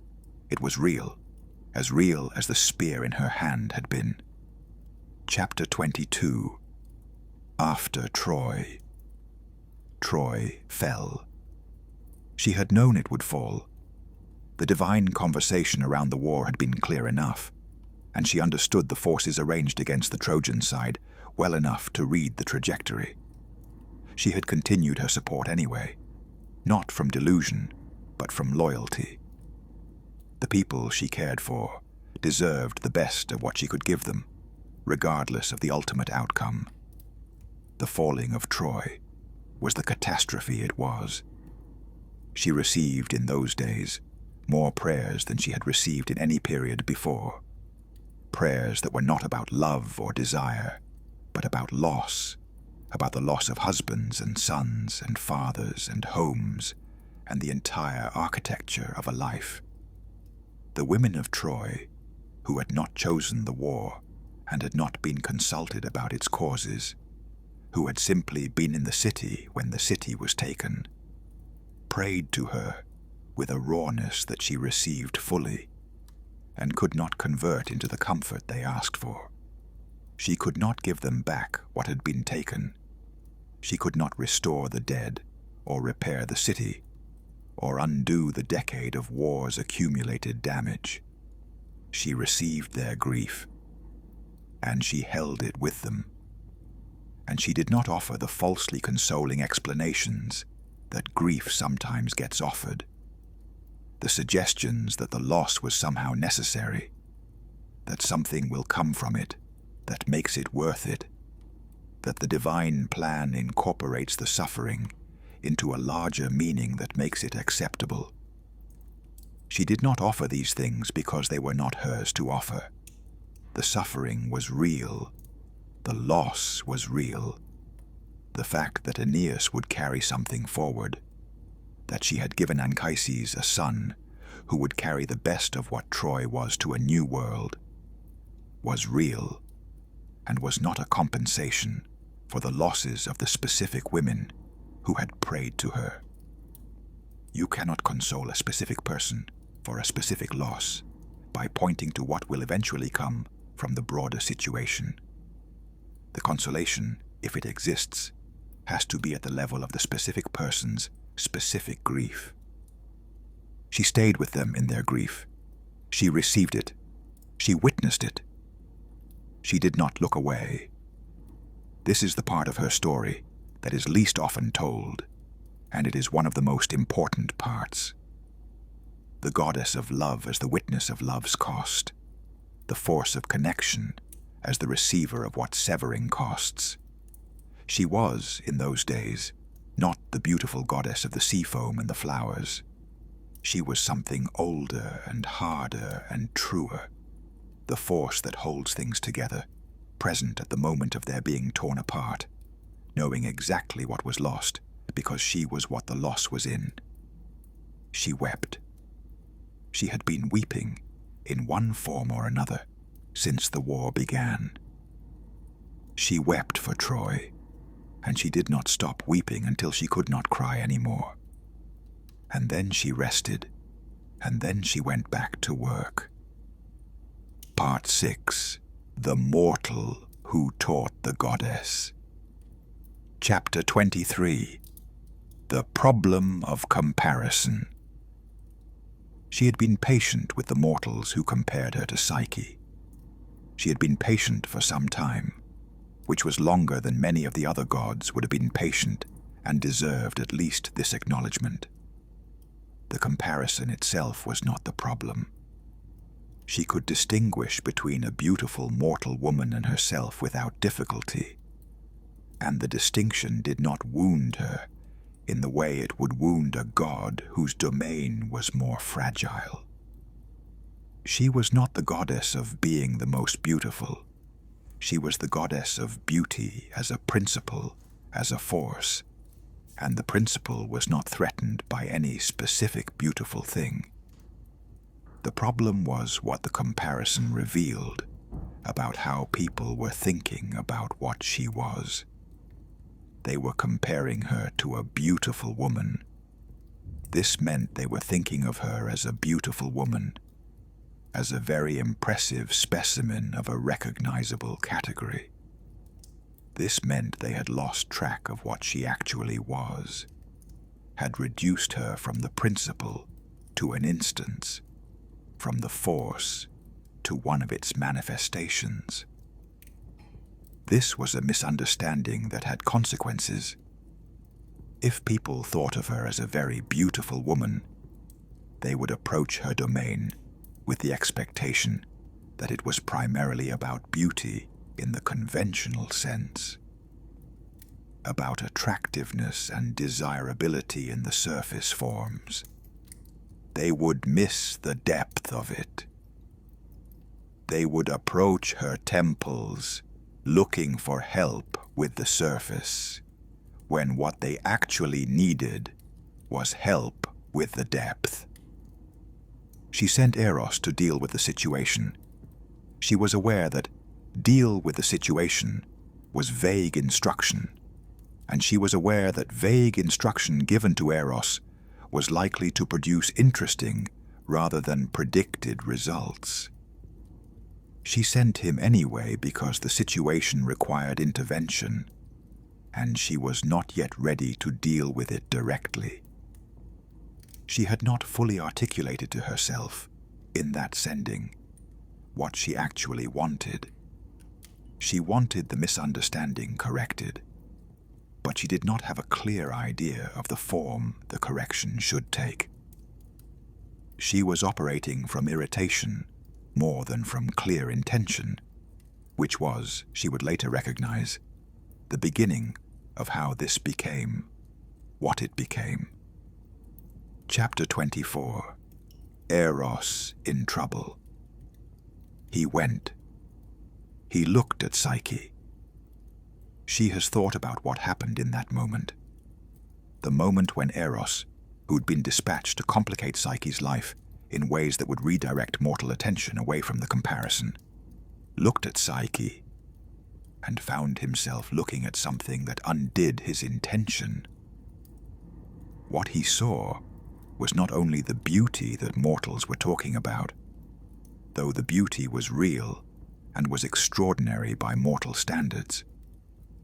What he saw was the quality she had that was underneath and inseparable from the beauty, the quality of full presence, of genuine attention, of a self that was so clearly and entirely what it was, that every surface quality was expressive of something interior, rather than concealing something interior. He had his mother's sight in this. He saw relations. He saw the space between things. He saw the quality that made something genuinely beautiful rather than only attractive.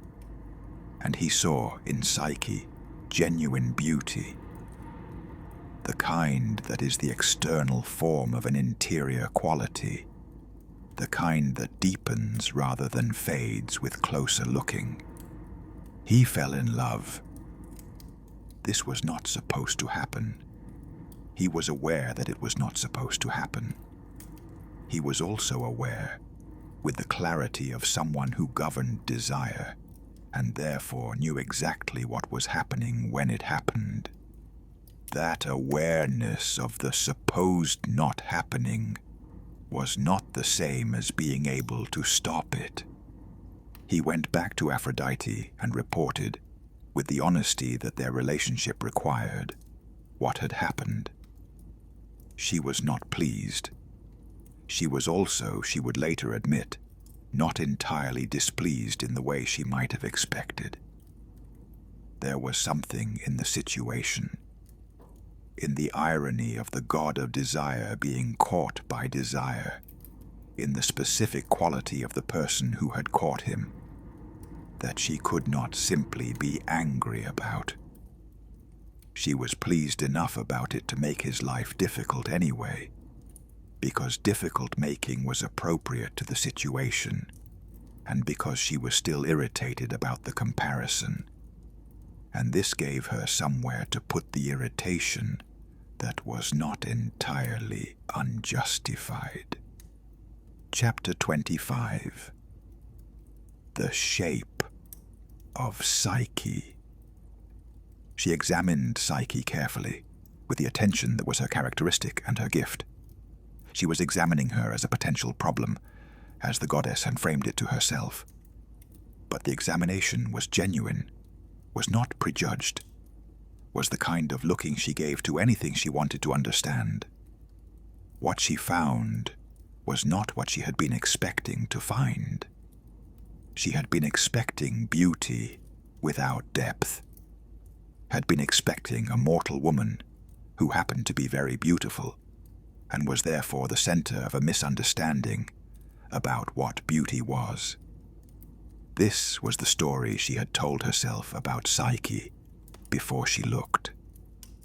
What she actually saw was someone whose beauty was not separable from her character. The beauty was, in the technical sense she used when she thought about such things, genuine.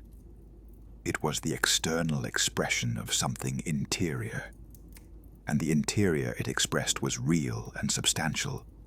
Psyche was curious, not the social curiosity that asks questions as a form of attention, not the curious as an identity that requires novelty to feel satisfied. Genuine curiosity, the kind that is interested in understanding rather than in the experience of interest, the kind that stays with a question after the initial interest has worn off, that does the work of actual comprehension rather than stopping at the feeling of engagement. She was honest in the way that made dishonesty practically impossible for her.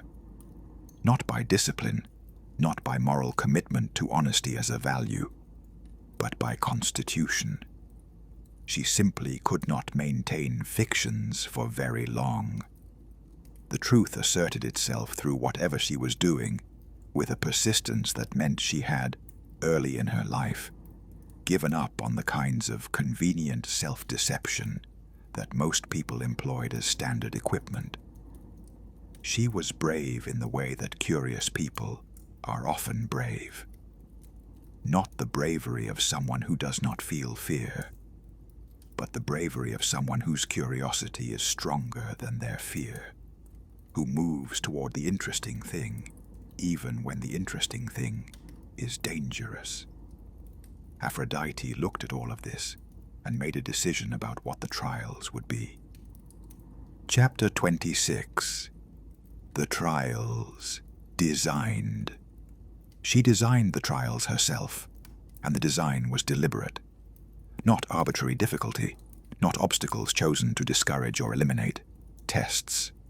Genuine tests of the kind that reveal character, rather than just measuring capability. The first trial, sorting an enormous quantity of mixed seeds in a single night. Seeds of many different kinds. Grain seeds, legume seeds, herb seeds, mixed together in a quantity that would take many human lifetimes to sort by hand. She designed this trial because it was genuinely impossible for an individual working alone.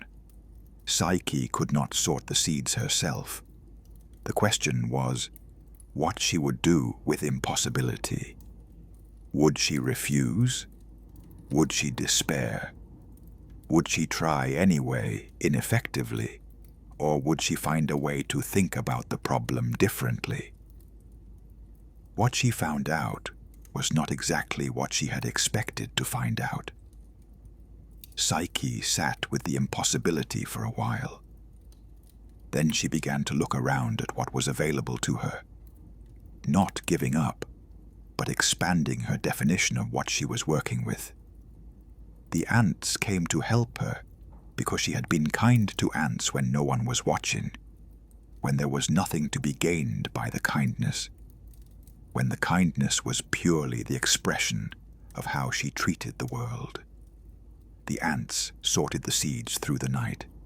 The lesson: help comes to those who have prepared for it by how they live, not by anything they do in the moment of need. The second trial: fetching golden fleece from the rams of the sun. Dangerous creatures, aggressive, capable of great harm. She designed this trial because it seemed to require direct confrontation with something significantly more powerful than the person confronting it. The apparently necessary approach. What Psyche found was that the reeds by the river would tell her how to accomplish the task without confrontation if she listened. They told her to wait until the rams were resting and to gather the fleece from the bushes where they had brushed against as they passed. No direct confrontation necessary. The task accomplished by listening rather than by force. The lesson: what seems to require force often requires listening. The third trial: fetching water from the source of the river Styx, which flowed from an unclimbable height, guarded by serpents, seemingly inaccessible. An eagle came. It took her vessel and flew to the source and returned with the water. It came to her because she had, in the way of her life, developed the quality that made it natural for creatures of great power to want to help her. Not because she was good in a performed strategic sense, because she genuinely was what she was. And what she was was the kind of person the world wanted to help. Each trial confirmed what she had seen when she looked at Psyche. Real beauty, the kind that was the external form of something interior. Real quality, the kind that was not contingent on circumstances. Real character, the kind that did not shift based on what was required by the moment, but remained consistently itself. She was confronted with evidence that was unambiguous. Chapter 27. The Underworld. The fourth trial was different. She has examined her own motivations in setting it many times since, with the honest attention she brought to her own difficult moments. She sent Psyche to the underworld to get something from Persephone, something she claimed she needed. This was the most dangerous trial, the one that was not merely difficult, but existentially threatening. Mortals did not go to the underworld and return. The mythology was full of the attempts, and almost all of them ended in failure, in various degrees of catastrophe. She has asked herself many times since, was she trying to destroy Psyche?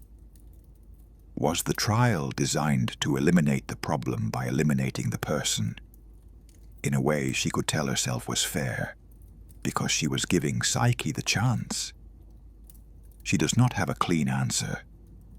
She believes the honest answer is, she was testing something she had not yet fully decided about.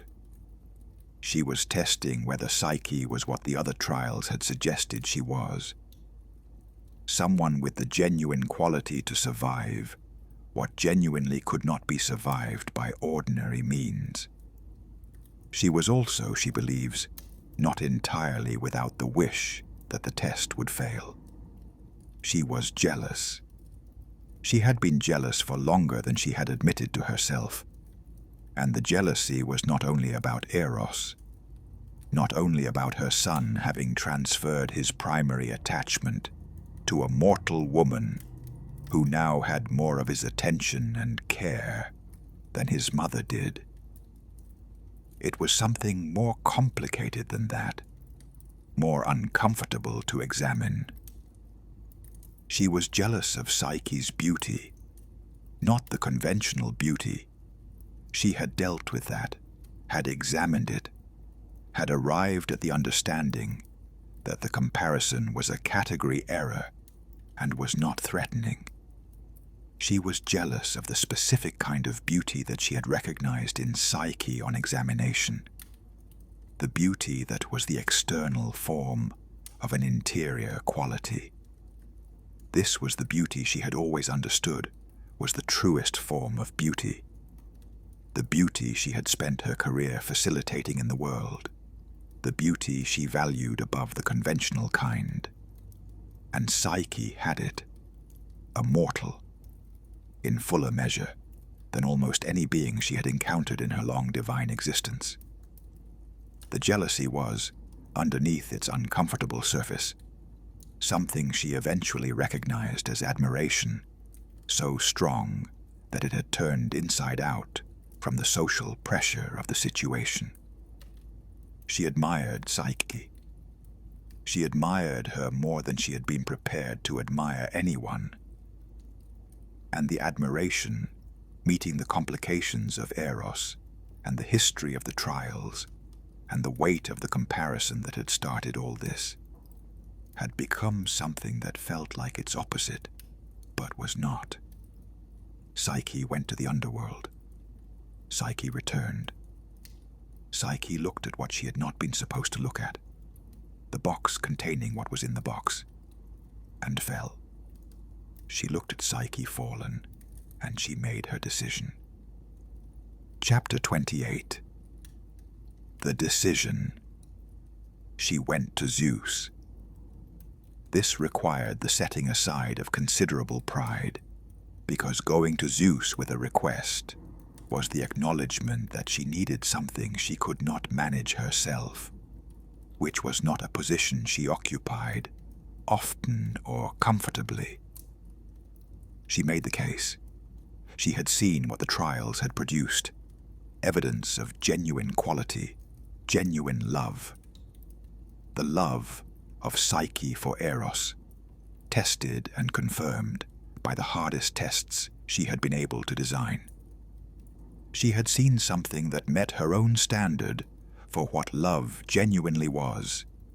Chosen, maintained, proven under pressure, oriented toward the actual person rather than an imagined version. She had tried to destroy this love, or had created conditions where the love might be destroyed, and the love had survived. She had tried to find in Psyche the lack that would justify her opposition, and she had not found it. She had found the opposite. She had found what love was supposed to be. She asked Zeus to make Psyche immortal. She asked for the boundary between mortal and divine to be crossed in this case, in honor of what had been demonstrated to be real. Zeus listened.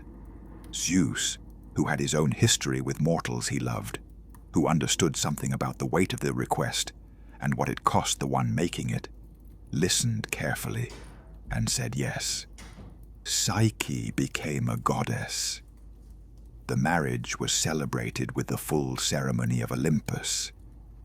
Eros and Psyche were wed in the presence of all the gods. She stood in the celebration and felt something that was genuinely complex. Not only joy for Eros, not only the resolution of the long, complicated process of the trials, but something more specific. She had been changed by this. She had been changed by looking honestly at someone she had set out to oppose, and finding in them not the lack she was looking for, but a fullness that demanded a different response. She had been taught something about her own domain by a mortal woman who refused to look away.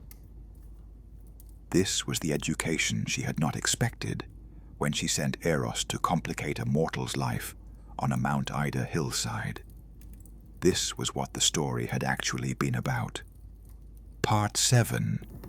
What she made of what she was. Chapter 29. The artists and what they brought. In the centuries after Troy, after Psyche, after the great cycles of myth had played out their consequences, she settled into a relationship with her domain that was more complex and more honest than the early centuries had allowed. The artists came to her temples with frequency. Painters, sculptors, poets, musicians, weavers, potters, anyone whose work was fundamentally about the making of beauty, came to her in the way that people who work in a domain come to the god of that domain. They came with their work, with their questions, with their failures, with their hopes. She was a good audience for all of this. She had the quality of attention that artists needed, the specific attention that received work honestly, that did not collapse it into comfortable praise or unnecessary criticism, that held it in the space where it actually was, with its genuine achievements and its genuine shortcomings visible simultaneously. A sculptor came to her temple on Cyprus with a problem. He had been working on a figure of a woman, intended as an image of ideal beauty. He had been working on it for years. The technical quality was extraordinary. He had mastered his craft to a degree that few sculptors of his generation had achieved. But the figure was not right. He could not articulate what was not right about it. He could see that it was not right, but the seeing did not tell him what was missing. She looked at the figure. What was missing was not any technical element. The proportions were correct. The anatomy was accurate. The surface was finished to a degree that required years of practice. What was missing was the thing that separated the technically perfect from the genuinely beautiful, the sense that the figure was expressive of something interior, that the exterior form was the outward form of something within, rather than simply a surface. He had made a beautiful surface. He had not yet made something alive. She spent a long time with him, not telling him this directly, but asking him questions that directed his attention toward it. What did the figure want? Not what did the sculptor want from it? What did the figure itself, as a represented being, want? What was she feeling, this woman he had carved? What did her position say about what she was in relation to the world around her? He worked for 3 more years. When the figure was finished, it was different. Something in the position, in the angle of the head, in the way the hands were held. Something had changed that made the figure appear to be a being in a moment of experience, rather than a representation of ideal surface. The figure was called Galatea in some traditions, and its story was told as the story of a man who fell in love with his own creation, which is a real phenomenon and has its own truth. But the story she was in was different. It was the story of an artist who learned to ask what the work wanted rather than only what he wanted from it. This learning, the shift from imposing to receiving, was what made the work alive. She received this and held it. She understood, from the long succession of artists who came to her, something about the relationship between love and art that she had not fully articulated before. They were the same activity. Both required the same essential motion, the movement away from the self as primary reference, toward the other as primary reference. Both required the willingness to be changed by what was encountered. Both produced, when they succeeded, something that was genuinely new, something that had not existed before the encounter, that could not have existed without both parties being genuinely present. Art was love's other form. She was the goddess of both. Chapter 30. The long marriage of care. She had not expected to develop what she developed with Hephaestus in the years after the net and its aftermath. She had expected distance, the respectful, maintained distance of 2 people who had been forced together and then released from the forcing, who had enough decency not to be enemies, but no particular reason to be more than politely coexistent. What developed was something else. Not love in any of the forms she had previously experienced it. Not the desire of Ares or the tenderness of Anchises or the full presence of Adonis.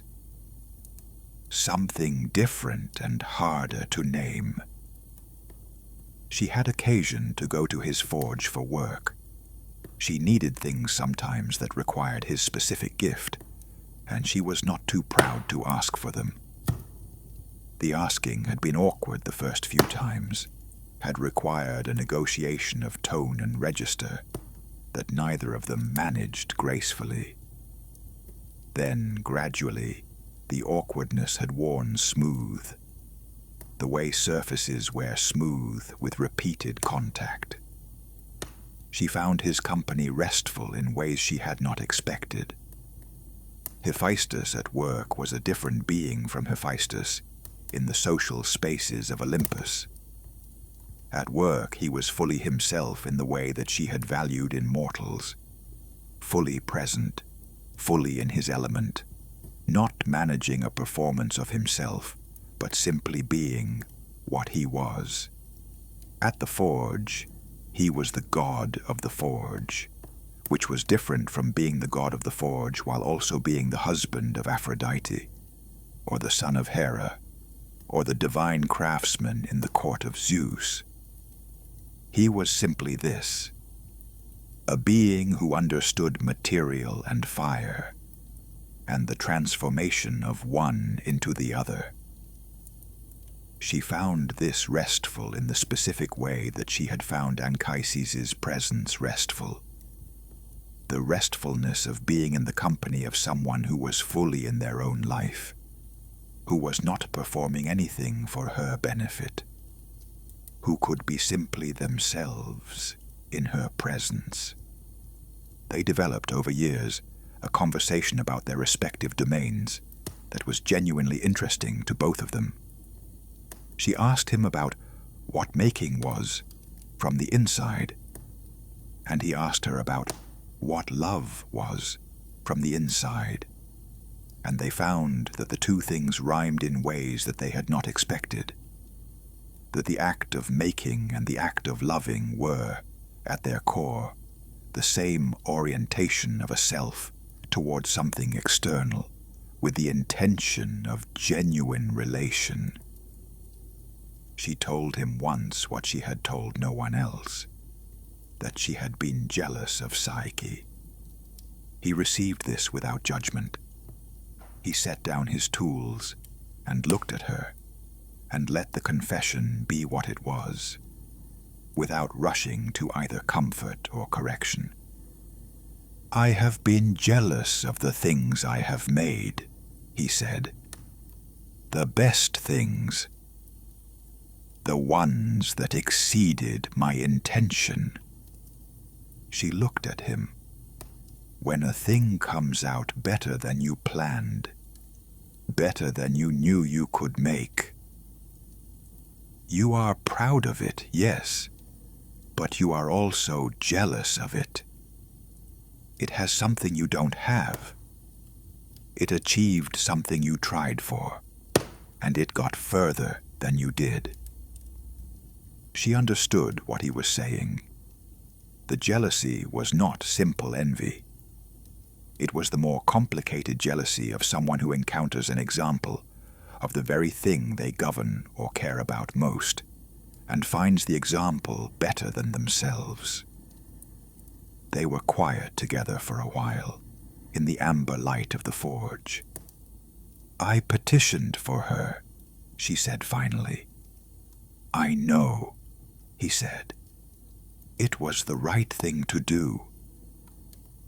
"Yes," he said, "usually is, when you do the right thing even from complicated motives."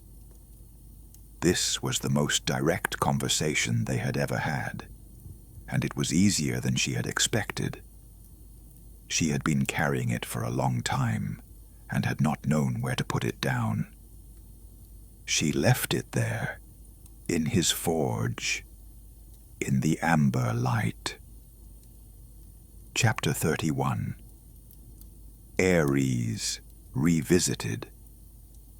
The thing with Ares was not finished because the specific circumstances that had held it ended. This is how the story gets told sometimes. The net, the public shame, the release, the ending. As if those events were the whole story. They were not the whole story. She and Ares had a genuine love. It was not simple, and it was not always wise, and it was not the love she would have designed if she had been designing a love for herself. It was too intense, too undifferentiated, too likely to produce the disasters that intensity unmediated by wisdom tends to produce. But it was real, and real things do not end because circumstances change. They saw each other less after the net. The political cost had been significant, and both of them were realistic enough about the divine court to understand that maintaining the relationship as it had been was not possible without generating consequences that exceeded what either of them wanted to manage. So they found other registers. They were not enemies.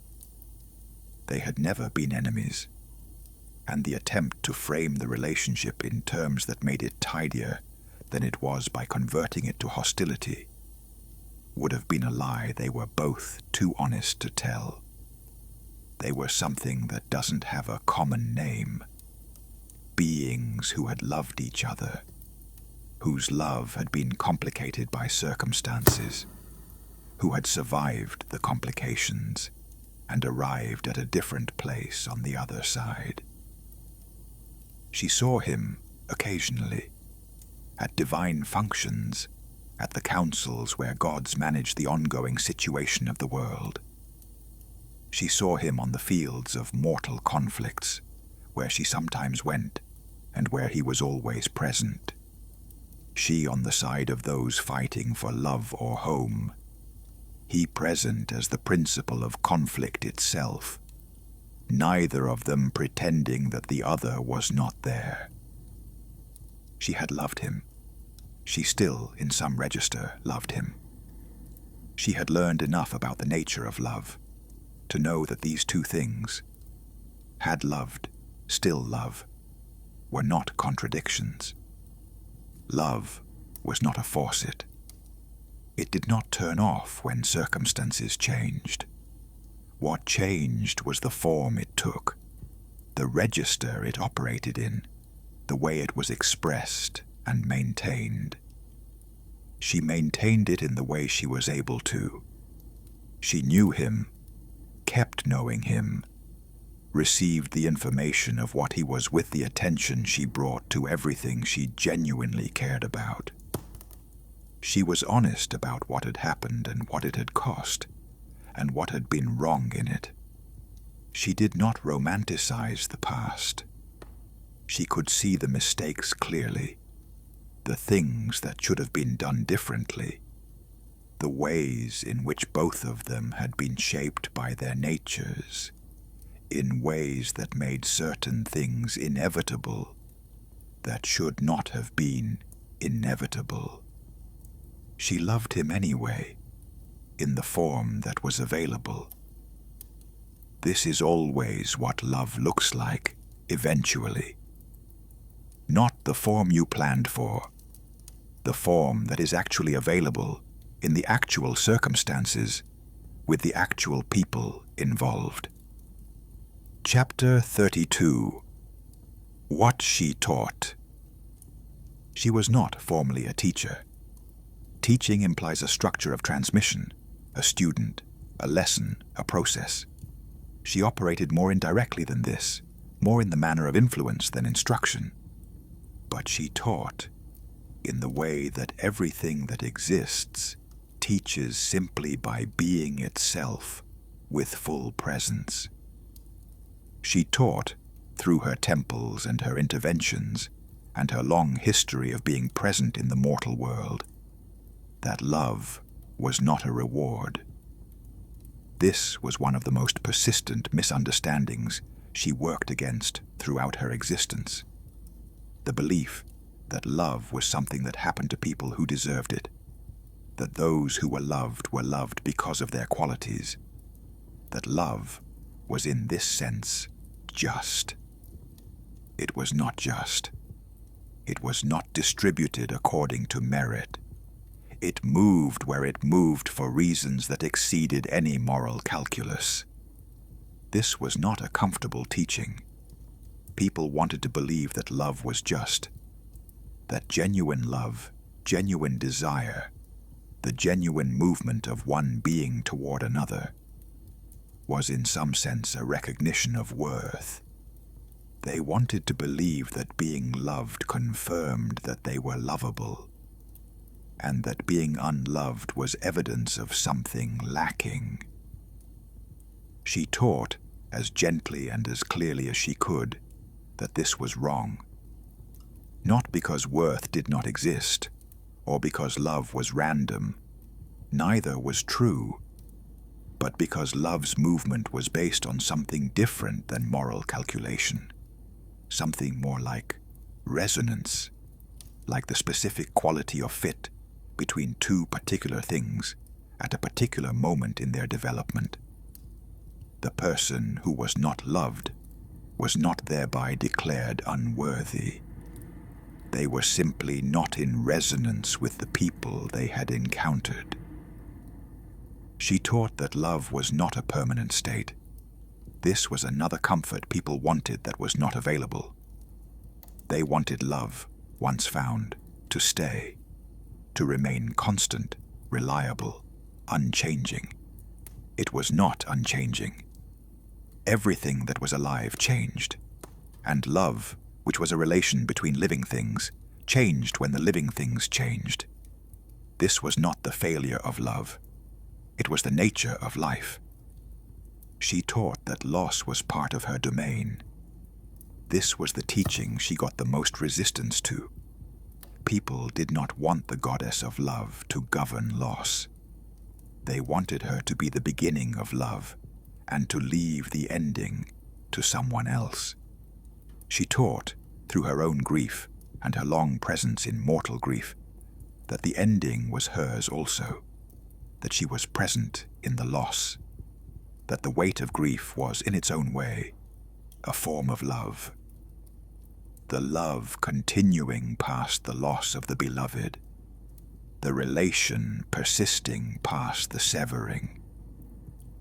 She taught that the grief was worth it, not because it taught lessons or produced wisdom or had any particular outcome that justified it, but because the love that produced the grief had been real, and real things were worth having, even when they cost everything.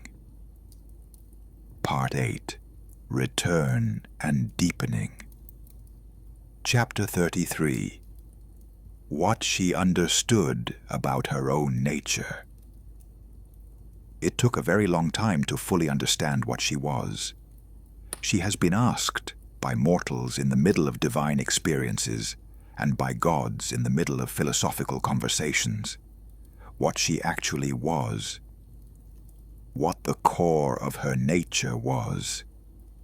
If you went past the attributes and the stories and the accumulated mythology. She has an answer now. She arrived at it gradually, over centuries, through the accumulated experience of being what she was in every circumstance that arose.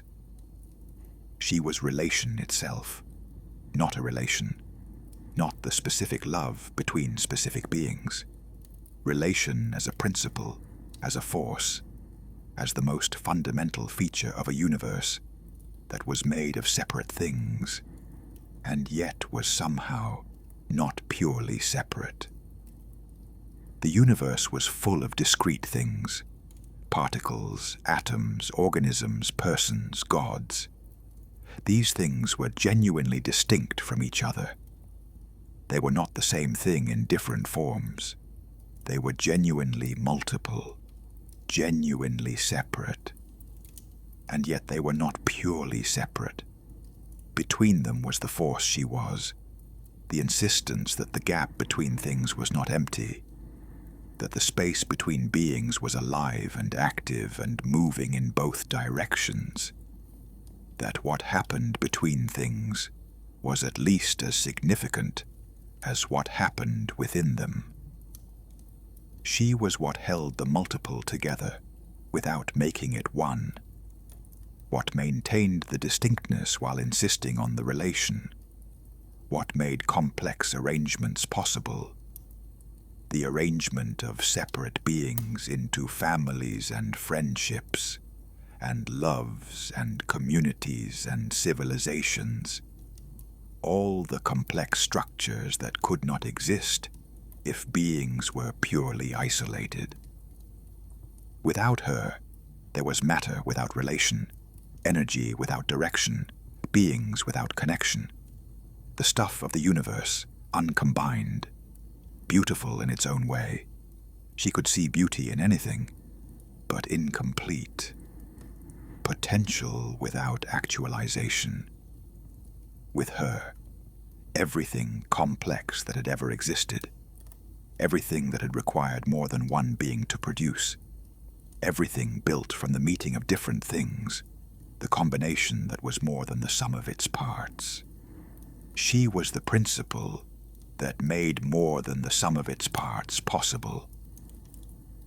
This was what she was. The sea had known it when it made her.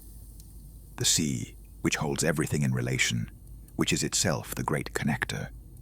The sea had looked at what the universe required and had made her. Chapter 34. The prayers she most valued. In the later centuries, she became more selective about which prayers she attended to most fully, not in the sense of playing favorites. She received every prayer that came to her, gave every prayer the attention of genuine hearing. But some prayers asked for things that were more fully in her domain than others, and some prayers showed her something about what her domain actually was that she valued the instruction of. The prayers she most valued were not the ones asking for love to be given. She could not give love, had established this early, and had never moved from it. The prayers asking for what she could not give had the sadness of all prayers that ask for the impossible. She could receive the asking, could witness the want, but she could not fulfill it. The prayers she most valued were the ones that were not quite asking for anything. The old fisherman's thank you, the woman who came to sit in companionship, the painter who came with his work and was honest about what was wrong with it, the grieving person who came not to ask the grief to stop, but to be in the presence of something that understood what had been lost. These prayers valued her for what she actually was, rather than for what they needed her to be. They came to the goddess of relation for the experience of being in genuine relation. With the divine, yes, but also with the larger truth that the divine represented. They came to remind themselves that what they had loved was real, that the loss of it was real, that real things mattered even when they ended. She valued these prayers because they asked her to be fully what she was, without the request that she be something else. A wish granter, a supplier of what was missing, an engine of fulfilled desire. She could be those things, sometimes, in limited ways. But she was most fully herself when she was received as what she was, the principle of relation, the force that held things together, the living proof that separate things were genuinely in connection with each other, and that this connection was the most important fact about the universe. She received these prayers with her whole self. She gave them her full attention. She was, in these moments, most completely Aphrodite. Chapter 35. Cyprus and the Sea. She went back to the sea regularly. This was not nostalgia. She did not experience her past with the particular longing that is nostalgia, the desire to return to a time when things were different. She went back to the sea for what the sea still offered, and had always offered. The perspective of something that had been present since before the world was arranged as it currently was. Cyprus in the early morning, when the light was still deciding what it would be, and the sea was in its grayer, more honest mode, before the day put its best presentation on. She would walk the coast at this hour, not to go anywhere, not to arrive at anything, but to be in motion in the way that the shore is always in motion, the edge of something changing, moment to moment in ways that were never complete. The sea looked back at her with the same quality of attention she brought to everything. She was the sea's creation, which gave them a relationship that exceeded the ordinary relationship between a goddess and a landscape. She had been made from what the sea contained. The sea had expressed something of itself when it made her. When she returned, she was returning to the place of her making, and the place recognized her with the recognition of a creative act for its ongoing expression.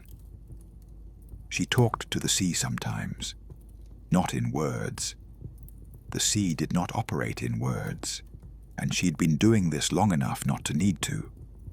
She talked in the older language, the one that predated her divine form, the one that was made of the same material as the force she embodied, the language of relation, of the space between things, of the pull that existed wherever two things were in proximity.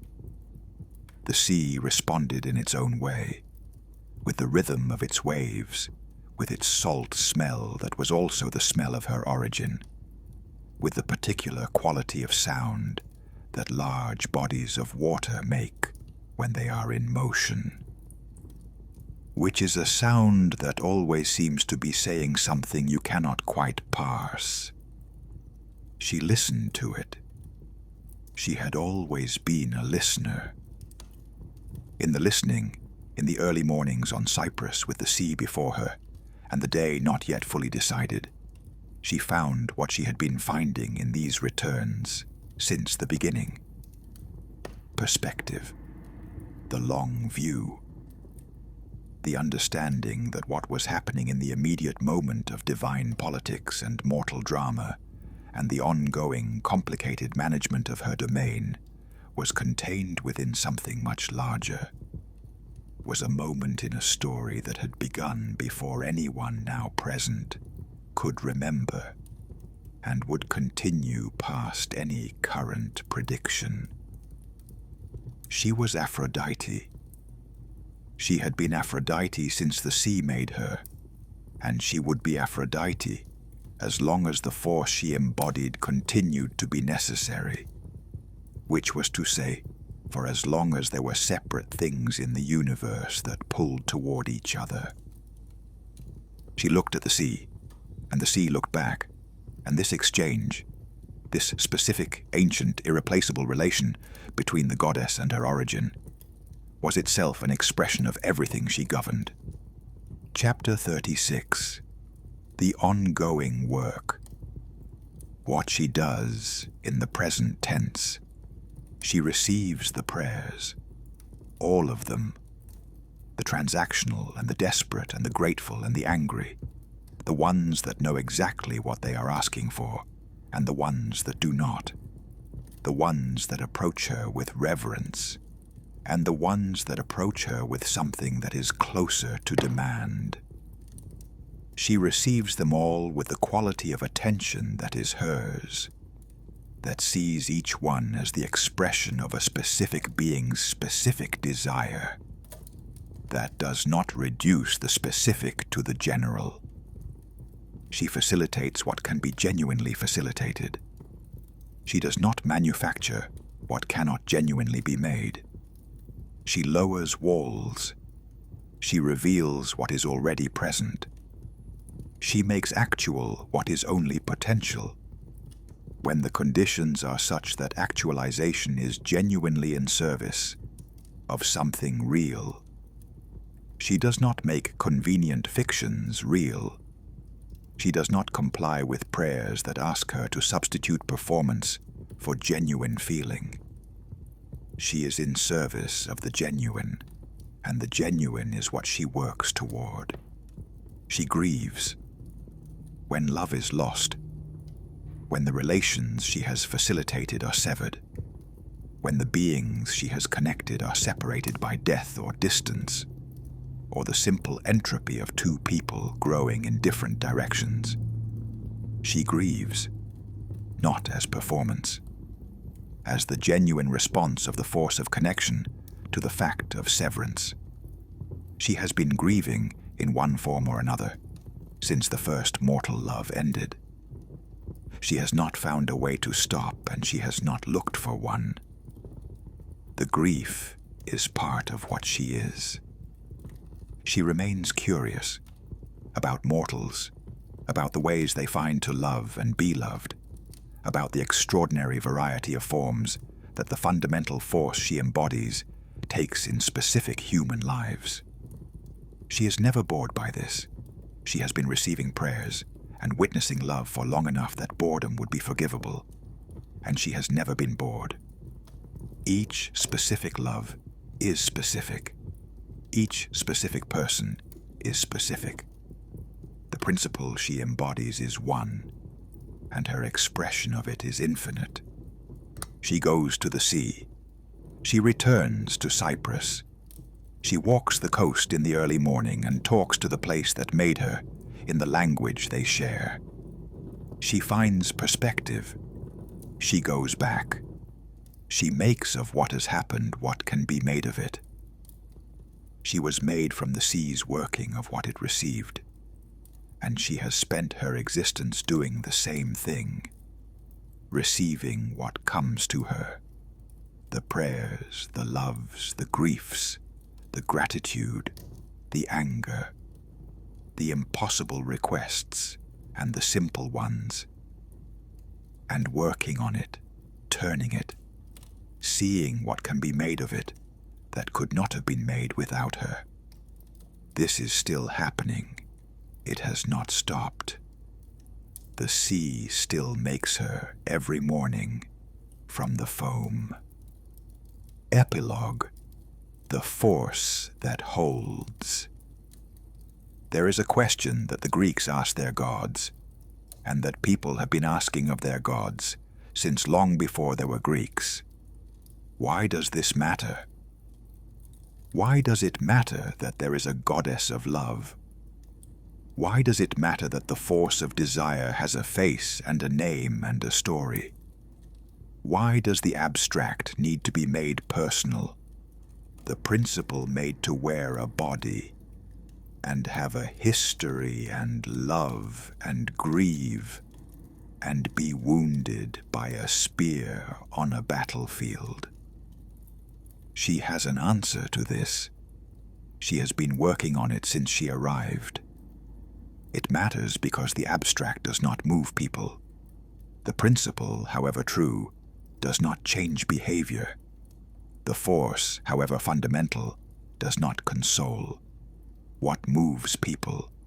What changes them?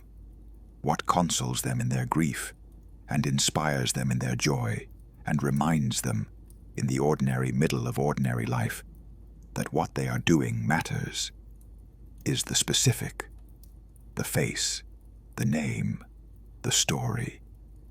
She is the face of the force that holds everything complex together. She is the name of the relation that makes community possible. She is the story of what happens when separate things reach toward each other. The good of it, and the cost of it, and the irreplaceability of it. She is why the fisherman who comes to thank her for 50 years of a specific person has somewhere to bring the thanks. She is why the grieving person has somewhere to bring the grief.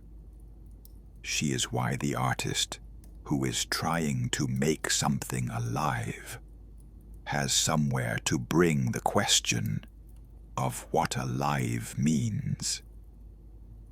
She is the proof, made visible and named and storied, that what happens between people is the most important thing, not what people contain in themselves, though that matters too, and she is not dismissing it. What happens between them, the charged space, the relation, the specific pull of one specific person toward another specific person, that is the basis for every complex thing the world has ever produced.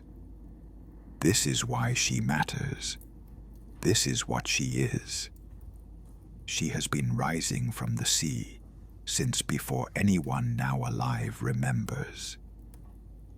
She is still rising. Here ends the full story of Aphrodite, she who was born from the sea foam. She who is the principle of relation. She who holds the world together by being the force that moves separate things toward each other. The sea that made her is still making her. The foam is still gathering at the shore. Every morning, somewhere, she is stepping from the water onto the land. Every morning, something blooms